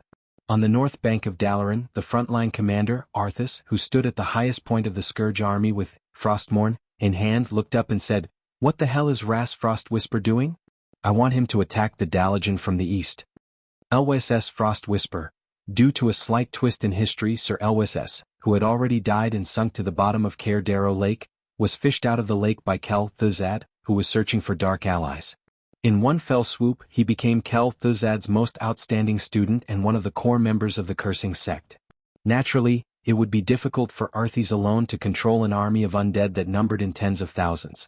When he fell, Kel Thuzad, who was killed by him last year, was naturally in the same camp as him, and Kel Thuzad's men were promoted to frontline commanders. Ras Frostwhisper wasn't bad, but that was the extent of it. Ras Frostwhisper was equivalent to a Radiant Moon mage, but when faced with the Dalajan mages, Arthas clearly felt that Ras Frostwhisper was useless. This self-proclaimed king of Lordaeron's Death Knight began to miss Kel Thuzad, an assistant with sufficient intelligence and powerful magic. Arthas looked at Dark Dean Jadine beside him, then looked at the dozens of mage towers outside the Dalajan city that were constantly flashing with magical light. He frowned and said, Since Ras Frostwhisper thinks that the beastmen over there are a threat, let him be. How long will it take before the Dalajan's magical energy is exhausted? Jadine estimated and said, 3 days and at least 300,000 cannon fodder will be used. Arthis sneered in contempt and said, cannon fodder? There are human settlements everywhere in the Hillsbrad Hills. There's as much cannon fodder as you want. If you don't have them, go find them. Those beastmen seem to be good cannon fodder. With their strong bones, even if they become skeleton soldiers, they will be stronger than ordinary skeleton soldiers. Understood. Dean Jadine bowed deeply and retreated. A few minutes later, more undead rushed towards the beastmen. Now, not only had the beastmen's front army fallen, even the middle army was beginning to be surrounded. Unless Sar and Orgrim were willing to abandon the women and children, they could only fight to the death. Oh my ancestors! Where did these bones come from? Sar was very depressed. He had already changed his hammer for the 3rd time. Not only did he lack a suitable weapon, but he had also not practiced the path of the shaman at this point in time. He was just a super soldier. Orgrim was also in a difficult situation. He had no choice but to wave the hammer of destruction and chase the undead knights that were running all over the mountains on their skeletal warhorses. Other than him and a few chieftains, the ordinary beastmen had no way to resist the undead knights. Perhaps the holy light in their hands would be more effective, but they were not real paladins. Before the holy light could hit the undead knights, they first had to withstand the dark magic of the undead knights. The only consolation was that these undead knights were not too strong. After all, the first batch of undead knights that Dan created were all sorcerers, and they had one set of dark magic after another. Most of these undead knights were pure knights, and they were more inclined towards physical attacks. In the southern foothills of the Alterac Mountains to the east of the Dalajan city, a few sneaky figures appeared. Mograine could not help but sigh when he saw the fierce battle below through his binoculars. Duque, you still have a way.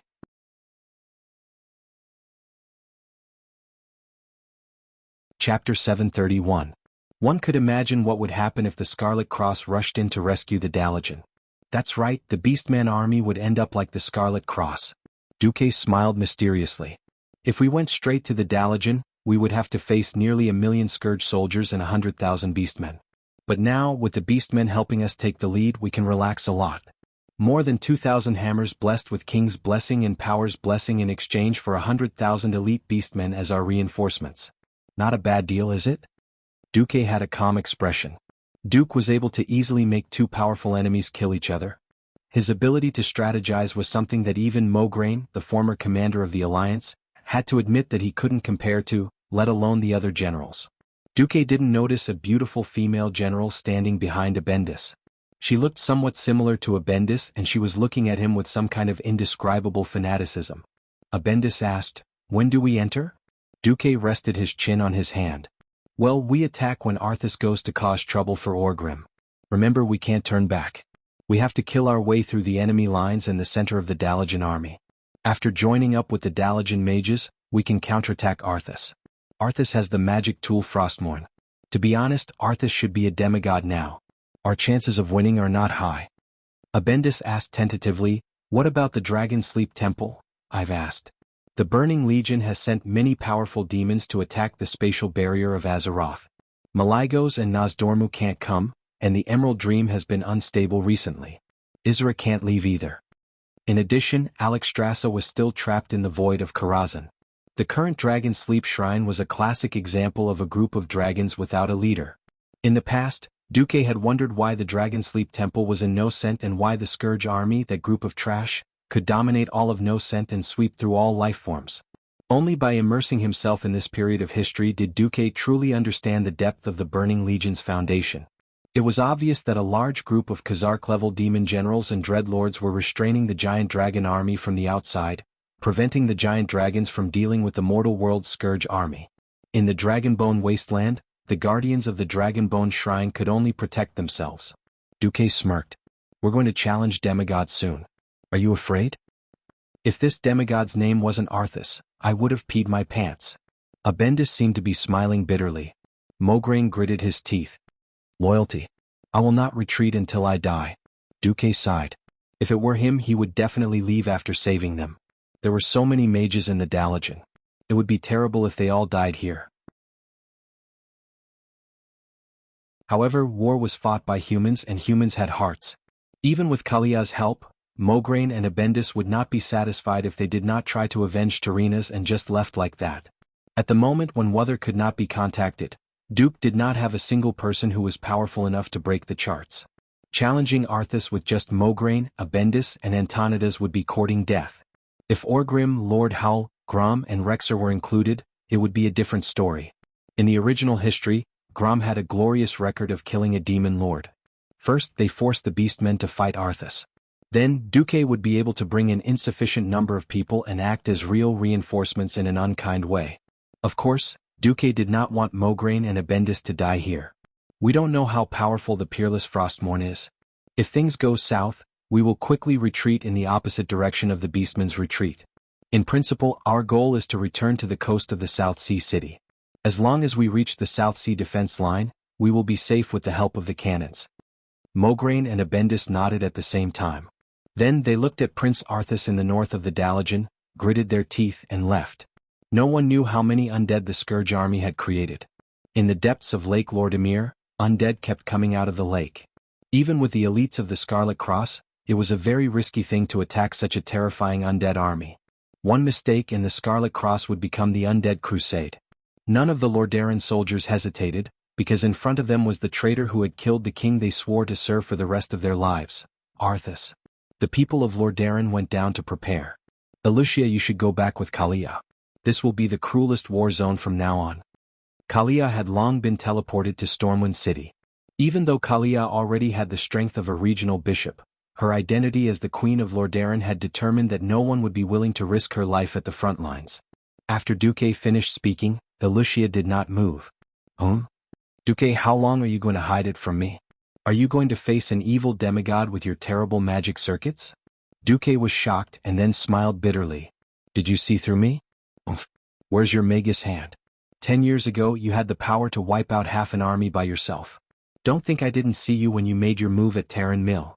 That kind of proper spell casting. How is it any different from an ordinary Radiant Moon Mage? No, the current you, apart from your superb skills, might not even be able to defeat me. Elucia was right. Duque was not in a good state. Since his return, Duque had been secretly trying to repair his magic circuits. Unfortunately, the ultra-long-distance irregular teleportation not only put a huge burden on the system elf, but also caused Duque's magic circuits to be in a state of constant acceleration and overload because of the many spatial cracks he encountered during the teleportation. His magic circuits were not simply damaged. Many of them were directly burnt and melted. They were no longer orderly and were almost twisted into a ball. It would not be an exaggeration to say that they were crippled. Duque turned his head slightly, and looked at the intense battlefield in the distance. Elucia, I must go. A tragedy was about to happen. If not to make up for the various regrets in his heart, what was the point of him transmigrating to Azeroth? The current Duque was no longer the Duque of 15 years ago who was good as long as he was not a ghoul.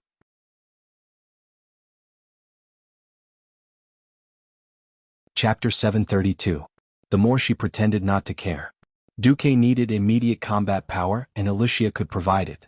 If Elucia's magic circuit was transplanted to Duque, Duque could at least quickly return to the strength of a peak Radiant Moon Mage. The more Duque cared, the more he cared. Looking at the burning love in Elucia's pure eyes, Duque suddenly understood why. If just sacrificing a small part of my soul in exchange for my lover's life, it's worth it. Besides, doing this will give me the confidence to stand shoulder to shoulder with Sister Aurelia and Sister Sasha. Her alluring red lips lightly touched Duque's tiger's lips. Elucia gazed at Duque.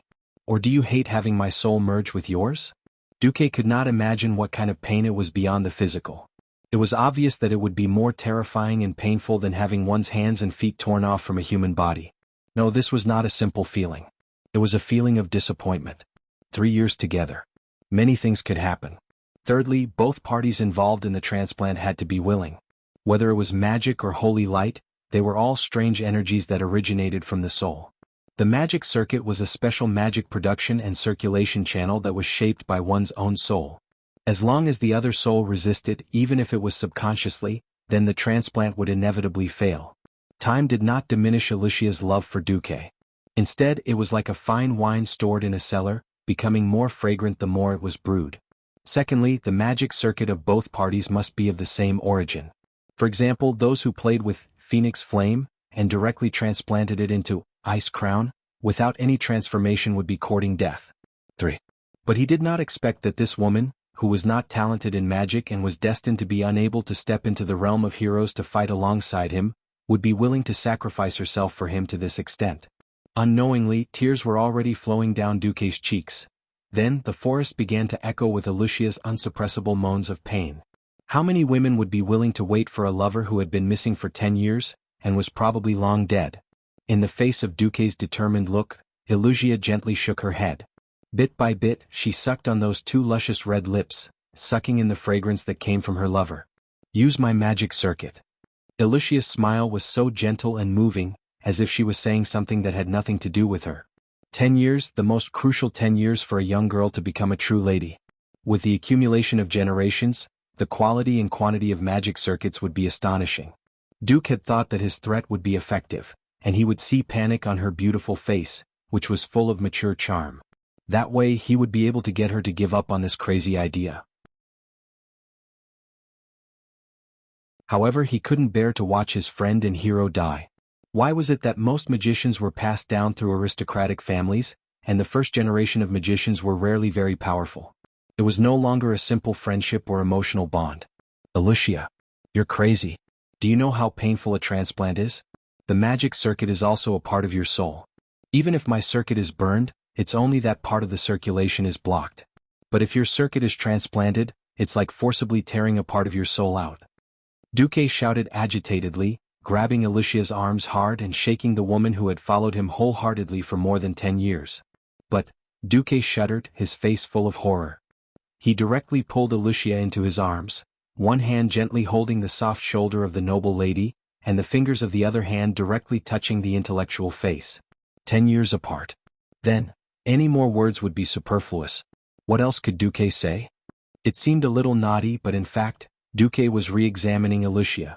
He wanted to deeply remember every line on this beautiful face, engrave it in his retina, engrave it in his heart, and brand it in the depths of his soul.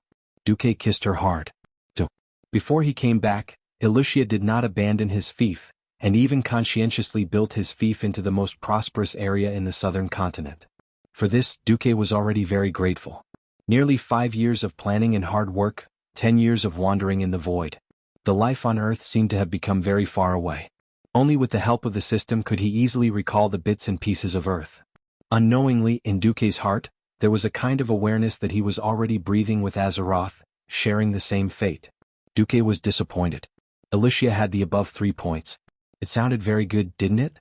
It was precisely because before he transmigrated, whether it was from the examples of people around him, or the influence of WeChat and Weibo, that Duque had seen too many love affairs that could not stand the test of time. He dared not have the greatest hope. He could hide in Karazhan, where he could live a shameless life with the Windrunner sisters every day. He could decorate the space that belonged to him at will. He could immerse himself in the world of magic like a real mage. And with Alexstrasza's protection, he did not even have to worry about the cats and dogs of the Burning Legion coming to find him. Use her magic circuit? First, both parties of the transplant had to be alive. Once they died, the activity of the magic circuit would quickly dissipate. Duque, I'm not stopping you from going. My great hero. That soft voice naturally made people think of a young wife staying at home quietly waiting for her husband to return.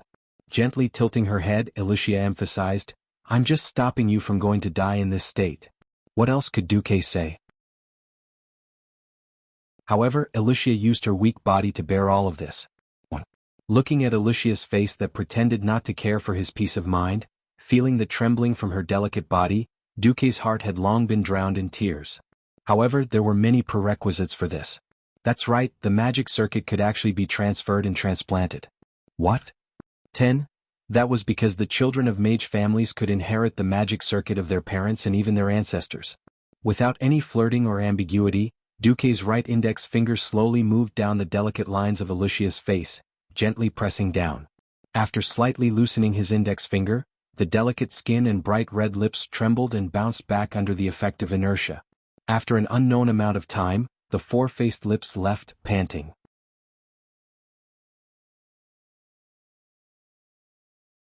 Chapter 733.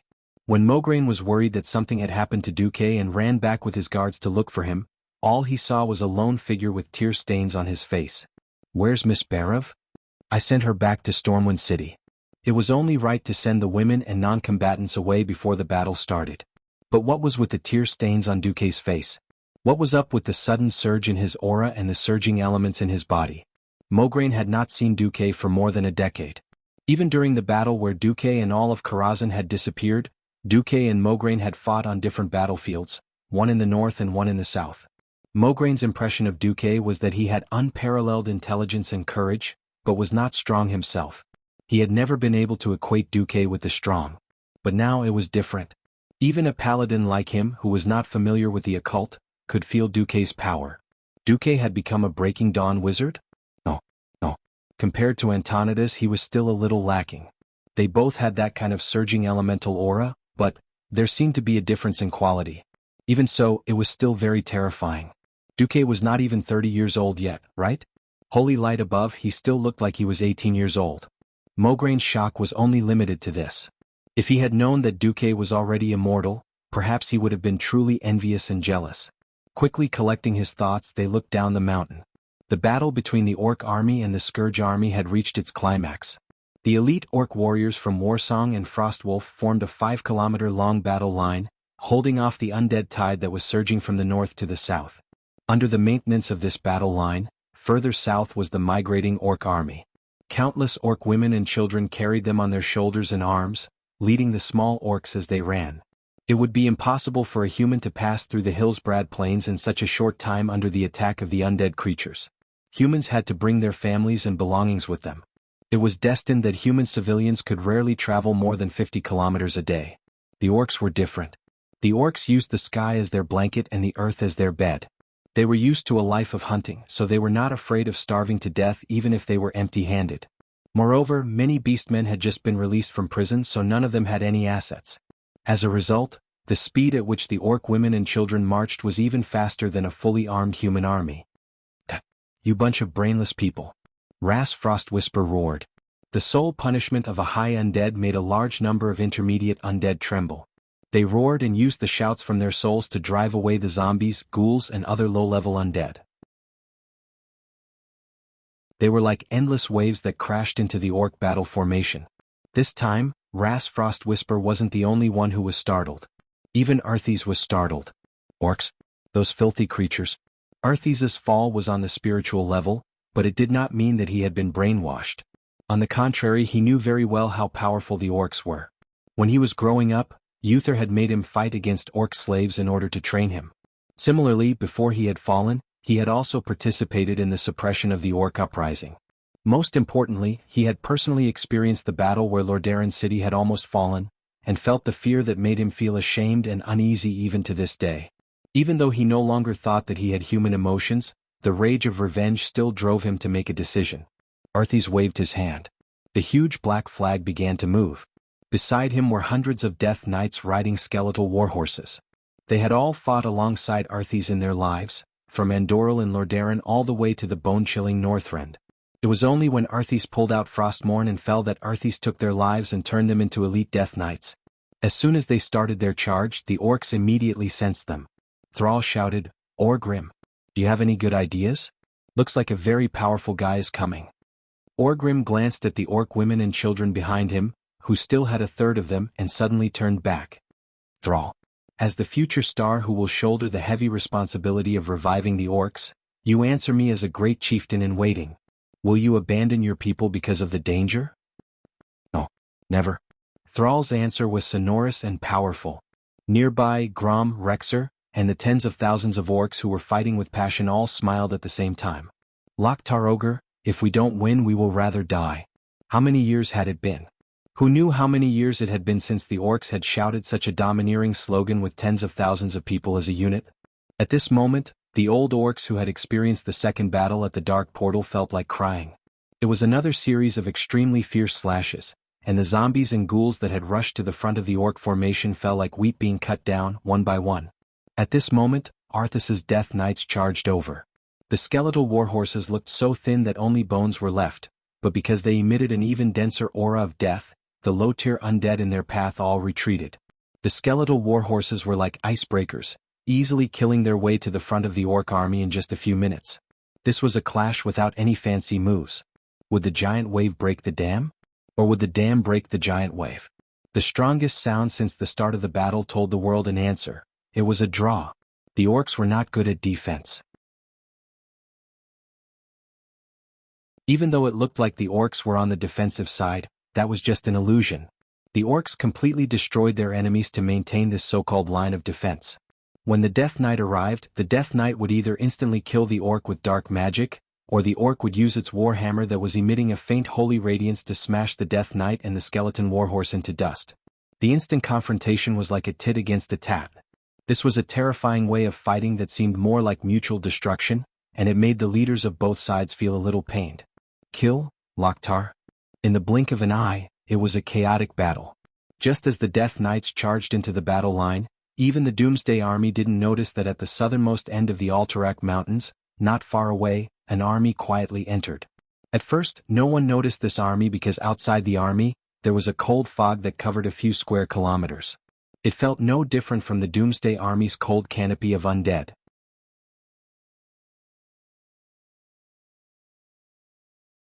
Chapter 734. By the time the commander of the Calamity Army realized what was going on, they were already less than 2 kilometers away from the Dalajan troops. The ground rumbled. Even the stones on the ground bounced a few centimeters into the air. It was impossible to hide from anyone. It wasn't like there weren't any huge monsters in the Scourge. The cave demons that had been transformed from spider demons were one of them, but they were definitely not as shocked as they were now. No, this is not our army. Dean Jaden, who was commanding the army from the rear, suddenly realized what was going on. At this moment, none of the liches had realized what was going on. The mist suddenly dispersed. An army in crimson armor, like a huge red dragon that had just woken up, showed its claws and teeth to the Calamity troop. For the Holy Light. The 500 paladins of the Silver Hand led the charge. For the peace of the dead, the Knights of Rotterdam waved their weapons that had been blessed with Holy Light and followed closely behind. Even the Dalajan infantry soldiers who were fighting on the Dalajan city wall 5 kilometers away could clearly hear their battle cry. The people of Dalaran were pleasantly surprised by this army that suddenly appeared behind the Calamity Army as if it was a magic trick. Reinforcements? Thank the heavens. The people of Rotterdam are here. Long live the Alliance. Without reinforcements they would definitely lose. This was an unchanging truth since the beginning of time. Even magic communication had been cut off. Not to mention the cavalry, even the griffins could not fly out. Looking at the terrifying army of the dead that was like an endless ocean, any ordinary person would quickly lose their courage. If not for the hundreds of mage towers behind them that were constantly using extraordinary power to clean up the monsters, the Dalajan infantry at the front line would have long collapsed. Without any warning, they suddenly welcomed the Scarlet Cross, one of the few powerful reinforcements on the entire continent. The morale of the Dalajan was instantly boosted. On the highest mage tower, Antonidas, who was calculating his mana consumption and using it as rhythmically as possible, was also pleasantly surprised to see this scene. What happened next made Antonidas even happier. Under the command of the Dark Dean, the gargoyles that were hovering in the sky and swooping down from time to time to harvest the heads of the humans on the city wall began to attack the charging cavalry. Most of the low-level undead creatures were slow. It was impossible for the low-intelligence ghouls, zombies and skeleton soldiers to instantly turn around and counterattack. Using the gargoyles' countercharge and the cavern demons' long-range attacks to defeat the human cavalry's charge as much as possible was the best solution that Dean Gatton could come up with. Even a veteran general like Mograine could not help but feel his scalp go numb when he saw the gargoyles whizzing through the sky. Knights and cavalry did not have any anti-air capabilities. Even a holy knight's long-range attacks were limited, and the distance was extremely short. Paladins could fight, tank and heal, but they didn't have any ranged attacks. This was a natural shortcoming that couldn't be fixed. The Rotterdam Kingdom never lacked warriors who would charge head-on into the enemy's air force, but Mograine did not want his men to waste their lives in the hands of the enemy's air force. If the army advanced slowly, they could have the cover of the archers and mages, but they would also lose the chance to launch a surprise attack. It was not that Mograine had never thought of leading the mages to charge on horseback. Unfortunately, most mages did not have the ability to cast spells while moving. Low-level mages had to stop and sense the surrounding elements, and then form a resonance and connection with the elemental realm before slowly chanting spells. By the time they made their move, it would be too late. Fortunately, he had Duque on his side. There was no one in the Alliance who had the two meta-magic abilities, high-speed moving casting, and super multicast at the same time. It was generally accepted that in the field of multicast, even the two Breaking Dawn archmages Antonidas and Anastrian had to concede defeat to Duque. He just did not know if Duque's skills had become rusty after 10 years. Duque, it's all up to you. Mograine looked at Duque, who was charging with him, his eyes filled with undisguised pleading. Leave it to me. The three short words were powerful and sonorous. For some reason, the baleful Duque today gave Mograine and Abendis an inexplicable sense of trust and security compared to the usual Duque, who always wore a gentle smile. The wind had started blowing. It was a strong wind that was blowing from east to west, the exact opposite of the season. He had thought that the heavens were helping him, but 2 seconds later, Mograine was shocked to find that the source of the wind was actually Duque, who was beside him. Not only was there wind, but there was also fire. The Lordaeron horse Duque was riding seemed to panic when it saw the fire beneath its feet, but the mysterious light from Duque's hand quickly calmed the horse, causing it to immediately enter a state of forgetfulness and gallop away. So fast. That was a speed that far surpassed that of a normal arrow. Was that the mage's blazing haste? How could it be so fast? Mograine did not know much about magic. He only knew that there was this metamagic ability.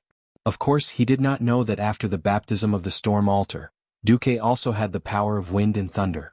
Under the double acceleration, Duque looked like a stream of light to outsiders. At that moment, one man and one horse empty-handed, Duque charged into the formation of the Scourge with a crimson magic light. In front of him, hundreds of ghouls with ruined faces and ferocious fangs surged. On the two wings were venomous spiders thrown by the cave demons, revealing their horrifying mouthparts in midair. In the sky were gargoyles that could easily tear a knight and his horse into pieces when they dove down with their wings tucked between their legs. 3 layers of attacks came at the same time. No matter how brave and courageous the holy knights were, they were all shocked by this scene. In the next moment they couldn't believe their eyes. Fire. It was fiercer than prairie fire. Fiercer than the fire that burned the sky. The 1024 hands of magic that suddenly appeared in the void raised 1024 fireballs the size of water tanks. Duque raised his head, emotionless. A string of familiar yet strange green words poured down from Duque's retina. Yes, with the magic circuit transplanted, Duque straightened out his magic circuit. This was like dredging a river with silt. Of course, using a boat to dig away the silt was a solution, but using a larger amount of water to wash away the silt could also be done, but it was more violent and faster. Previously, when his rank temporarily fell, Duque lacked the magic power to solve the problem. Now that he had an external aid that was not much inferior to his, everything would be easily solved. Elucia, your gift, your love I Duque have received.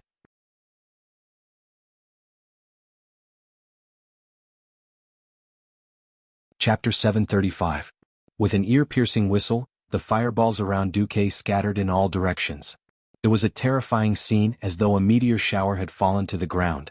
Everywhere the fireballs went, there were thunderous explosions. Thunderous explosions resounded, sparks flew in all directions, rocks exploded, and bones and flesh flew everywhere.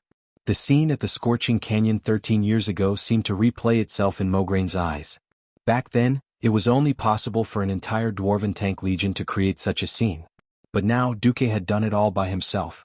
Perhaps his destructive power was still lacking, but his momentum was definitely not inferior to that of the past. Far away in the south, Orgrim, who had suddenly heard the loud noise from the north, suddenly raised his head.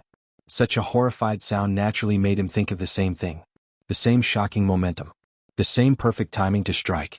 Even though his vision was limited on the horizon and he had no time to pay attention to anything else in the fierce battle, Orgrim could not help but mutter a name that had given him nightmares for more than 10 years. Duke Marcus. It was as though a lit fuse had cut into the massive group of undead.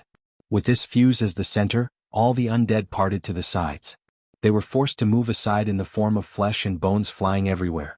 Broken human legs, broken spider legs, shattered stone fragments of the gargoyles.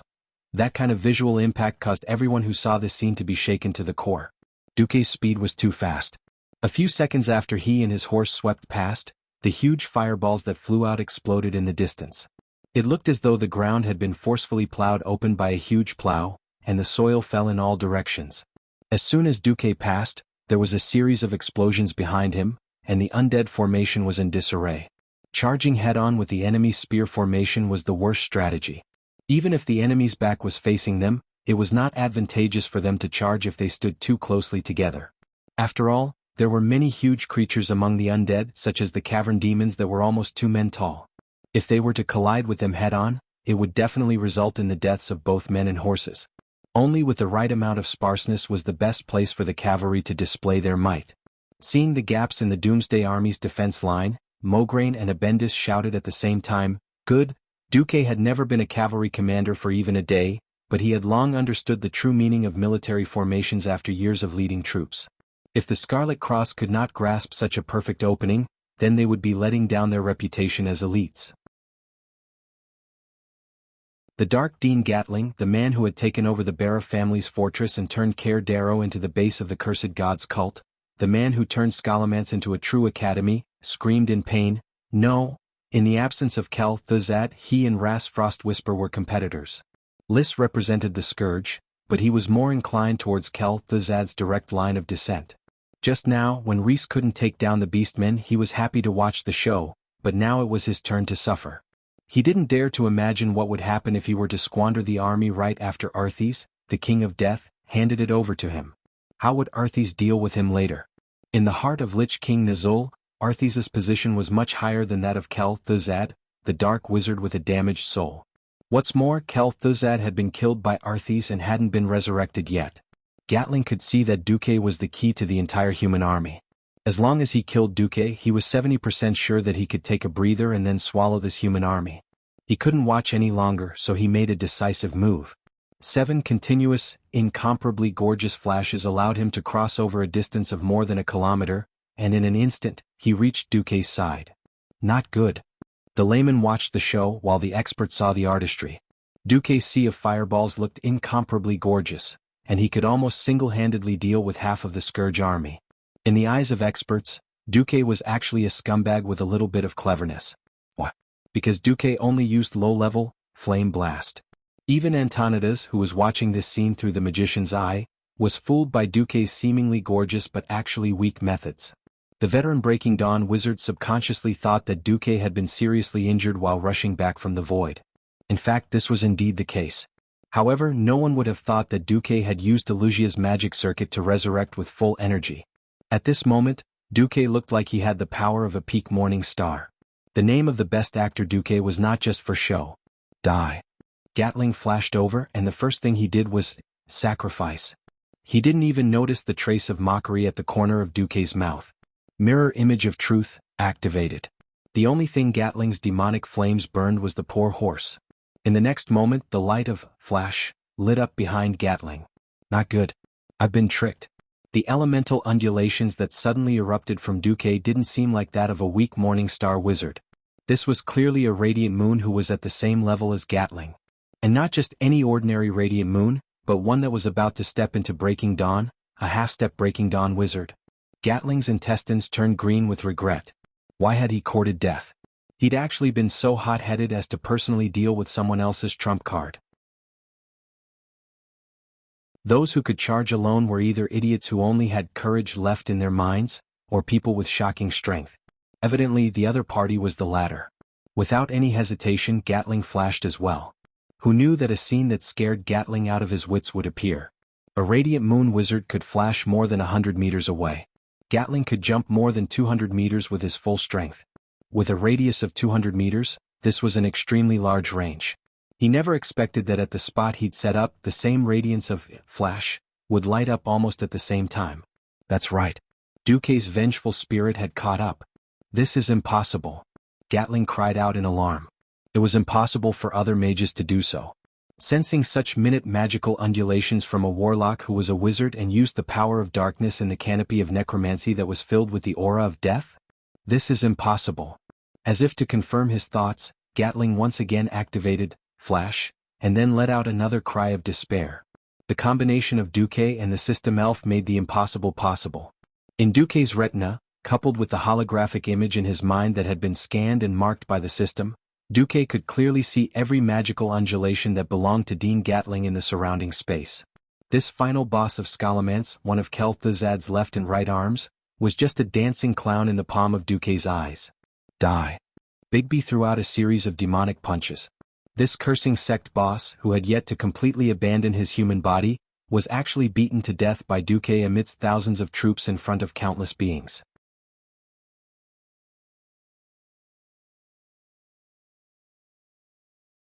Chapter 736. Who asked you to play with curses and sneak attacks? Suddenly, with a Bigby's flying slap, Ganding's chest collapsed. Who asked you to be a dog of the dead instead of a living person? With another Bigby's Vajra fist, Ganding's face was crooked. Who asked you to occupy my woman's home and play disco dance on her grave? With another Bigby's shattering palm, Ganding's tortoise head was directly smashed into his chest. As the saying went, only Pharaoh understood Pharaoh the best. The sorcerer who had turned into a sorcerer had as many control skills as the stars in the sky. Flash, icicle, ring of ice, sheep transformation, fear. However, when Duque attacked so quickly that Ganding couldn't use any control skills, the fastest way to break his mage shield was not elemental attacks, but the most violent physical damage. The most ruthless part of the Bigby's Pig Hand series, oh no, the Magic Fist series, was that it turned elemental damage into physical damage. This directly killed Ganding, who had set his mage shield to anti-elemental damage early on. If Ganding knew that the person in front of him was Duque, the most active hero of the Alliance in the Battle of the Dark Portal more than 10 years ago, he would never have rashly come to kill him. However, Duque had been missing for 10 years. How many people would pay attention to a former hero who had been missing for 10 years and had been determined to be a dead man in battle? Even Kel'Thuzad had only casually mentioned Duque's name. This time, Ganding's death was not unjust. Ah! Accompanied by Ganding's vague scream, the chain of command of the Northern and Eastern Legion of the Scourge army surrounding the Dalajan broke. No matter what era, in any form of army, killing a commander was a very taboo thing. The Scourge army was terrifying, and the low-level undead were not afraid of death, but they also lacked wisdom and needed a commander. As the middle-level commander of the Scourge army, the Lich and the Death Knight did not appear out of thin air. It was not like finding a farmer and killing him could turn him into a Lich. It wasn't like finding a soldier and using dark magic to transform him into a Death Knight. The strength of an Undying was directly proportional to the strength of his soul when he was alive. The current Scourge army was not the same as the one that had wiped out the Dalajan and Kuel Salis. At that time, the Scourge army was truly terrifying. There were countless Liches and Death Knights that turned into mages. Due to the fact that they did not completely devour the Rotterdam city, many of the elites of the Rotterdam kingdom took the opportunity to escape by boat. Other than the Arachne army, Arthas' Scourge army was lacking in many parts. Even the commander could only be transferred from Kel'Thuzad's cursing sect. Dark Dean Gardine was killed by Duque, and there was suddenly a lack of a big shot who could really unify the opinions of the Liches. The Doomsday army was obviously in chaos. They had lost Gadon and could not contact Arthas. At this moment, Arthas was surrounded by a few Horde heroes. Some led the Undying under their command to continue attacking, some wanted to change the main direction of the army and counterattack the Scarlet Cross army, and some chose to retreat into Lake Lordamir after not receiving any new orders. One could imagine the chaos of the Scourge army. From the dead Dark Dean Gardine, Duque took the Dean's staff, which was known as one of the 7 weapons of the past. It was a staff with a goat horn demon skull at the top, and a few layers of bone spikes at the top and tail of the staff. It was quite an evil-looking staff. The biggest feature of this staff was enlightenment. After the effect was activated, it could increase the intelligence of all allies within the range of the halo. Its significance was that it could allow magic apprentices to safely use the temporarily increased intelligence to experience higher-level magic when their own intelligence was not up to the standard. If Duque wanted to recruit disciples in the future, the Dean's staff was indeed a good thing. Of course, the skull was too much of an eyesore. Well, it was just like when I played games with Duque, a certain bastard warrior named Recruit would go around using the Dean's staff to increase the intelligence of other mages. Duque usually did not have a use for this staff. That little bit of intelligence was nothing to Duque. After throwing the Dean's staff into the storage pouch given to him by Elugia, Duque stood with his hands behind his back. In less than a minute, the Scarlet Cross army's cavalry had already rushed past him. Like the legendary miracle of a sword splitting the sea, the blood-red torrent rushed to Duque's side and consciously parted to the left and right. Long live Lord Marcus. We salute you, the great hero of the Alliance. As they rushed past, some knights did not forget to greet Duque. Duque had never been a knight, let alone a holy knight. But now, many knights in the army had grown up listening to the deified deeds of Duque. Many people had wondered if there really was such a powerful pharaoh who could change the situation of a battle by himself. Today, with their own eyes, they witnessed the return of this legendary figure who was like a myth. They only had one thought in their minds: his reputation was well deserved. As a mage he led the charge. 1 man and 1 horse, yet an army of 10,000 could not stop him. He seemed weak, yet he took the head of the enemy's general as easily as taking something out of his pocket. Fortunately, Duque did not single-mindedly continue to kill. Otherwise, the 80,000 elite soldiers would have come to do nothing, and the Scarlet Cross army would have lost all face. Kill? Smash these broken bones. After Duque used the last of his magic power to shoot down the few gargoyles in the sky, the blood-red tide easily divided, destroyed, and crushed the scattered undead army.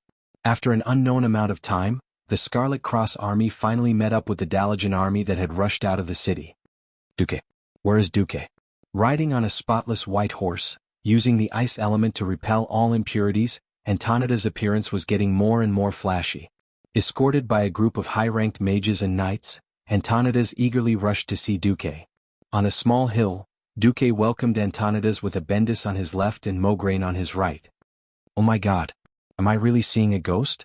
Duque, you're actually still alive. Duque was a little embarrassed. The next second, Antonidas' words made Duque a little unhappy.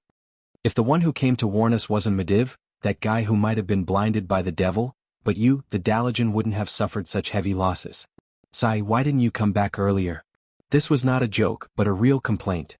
You're tuning in to the Han Lee's Wuxia Adventures YouTube channel. We're so grateful for your support, and don't forget to subscribe to join us on this incredible journey through captivating stories. Your generosity through donations truly makes a world of difference, as it's the primary source of revenue that allows me to expand and enhance this channel for you. Thank you from the bottom of my heart for being a part of this adventure.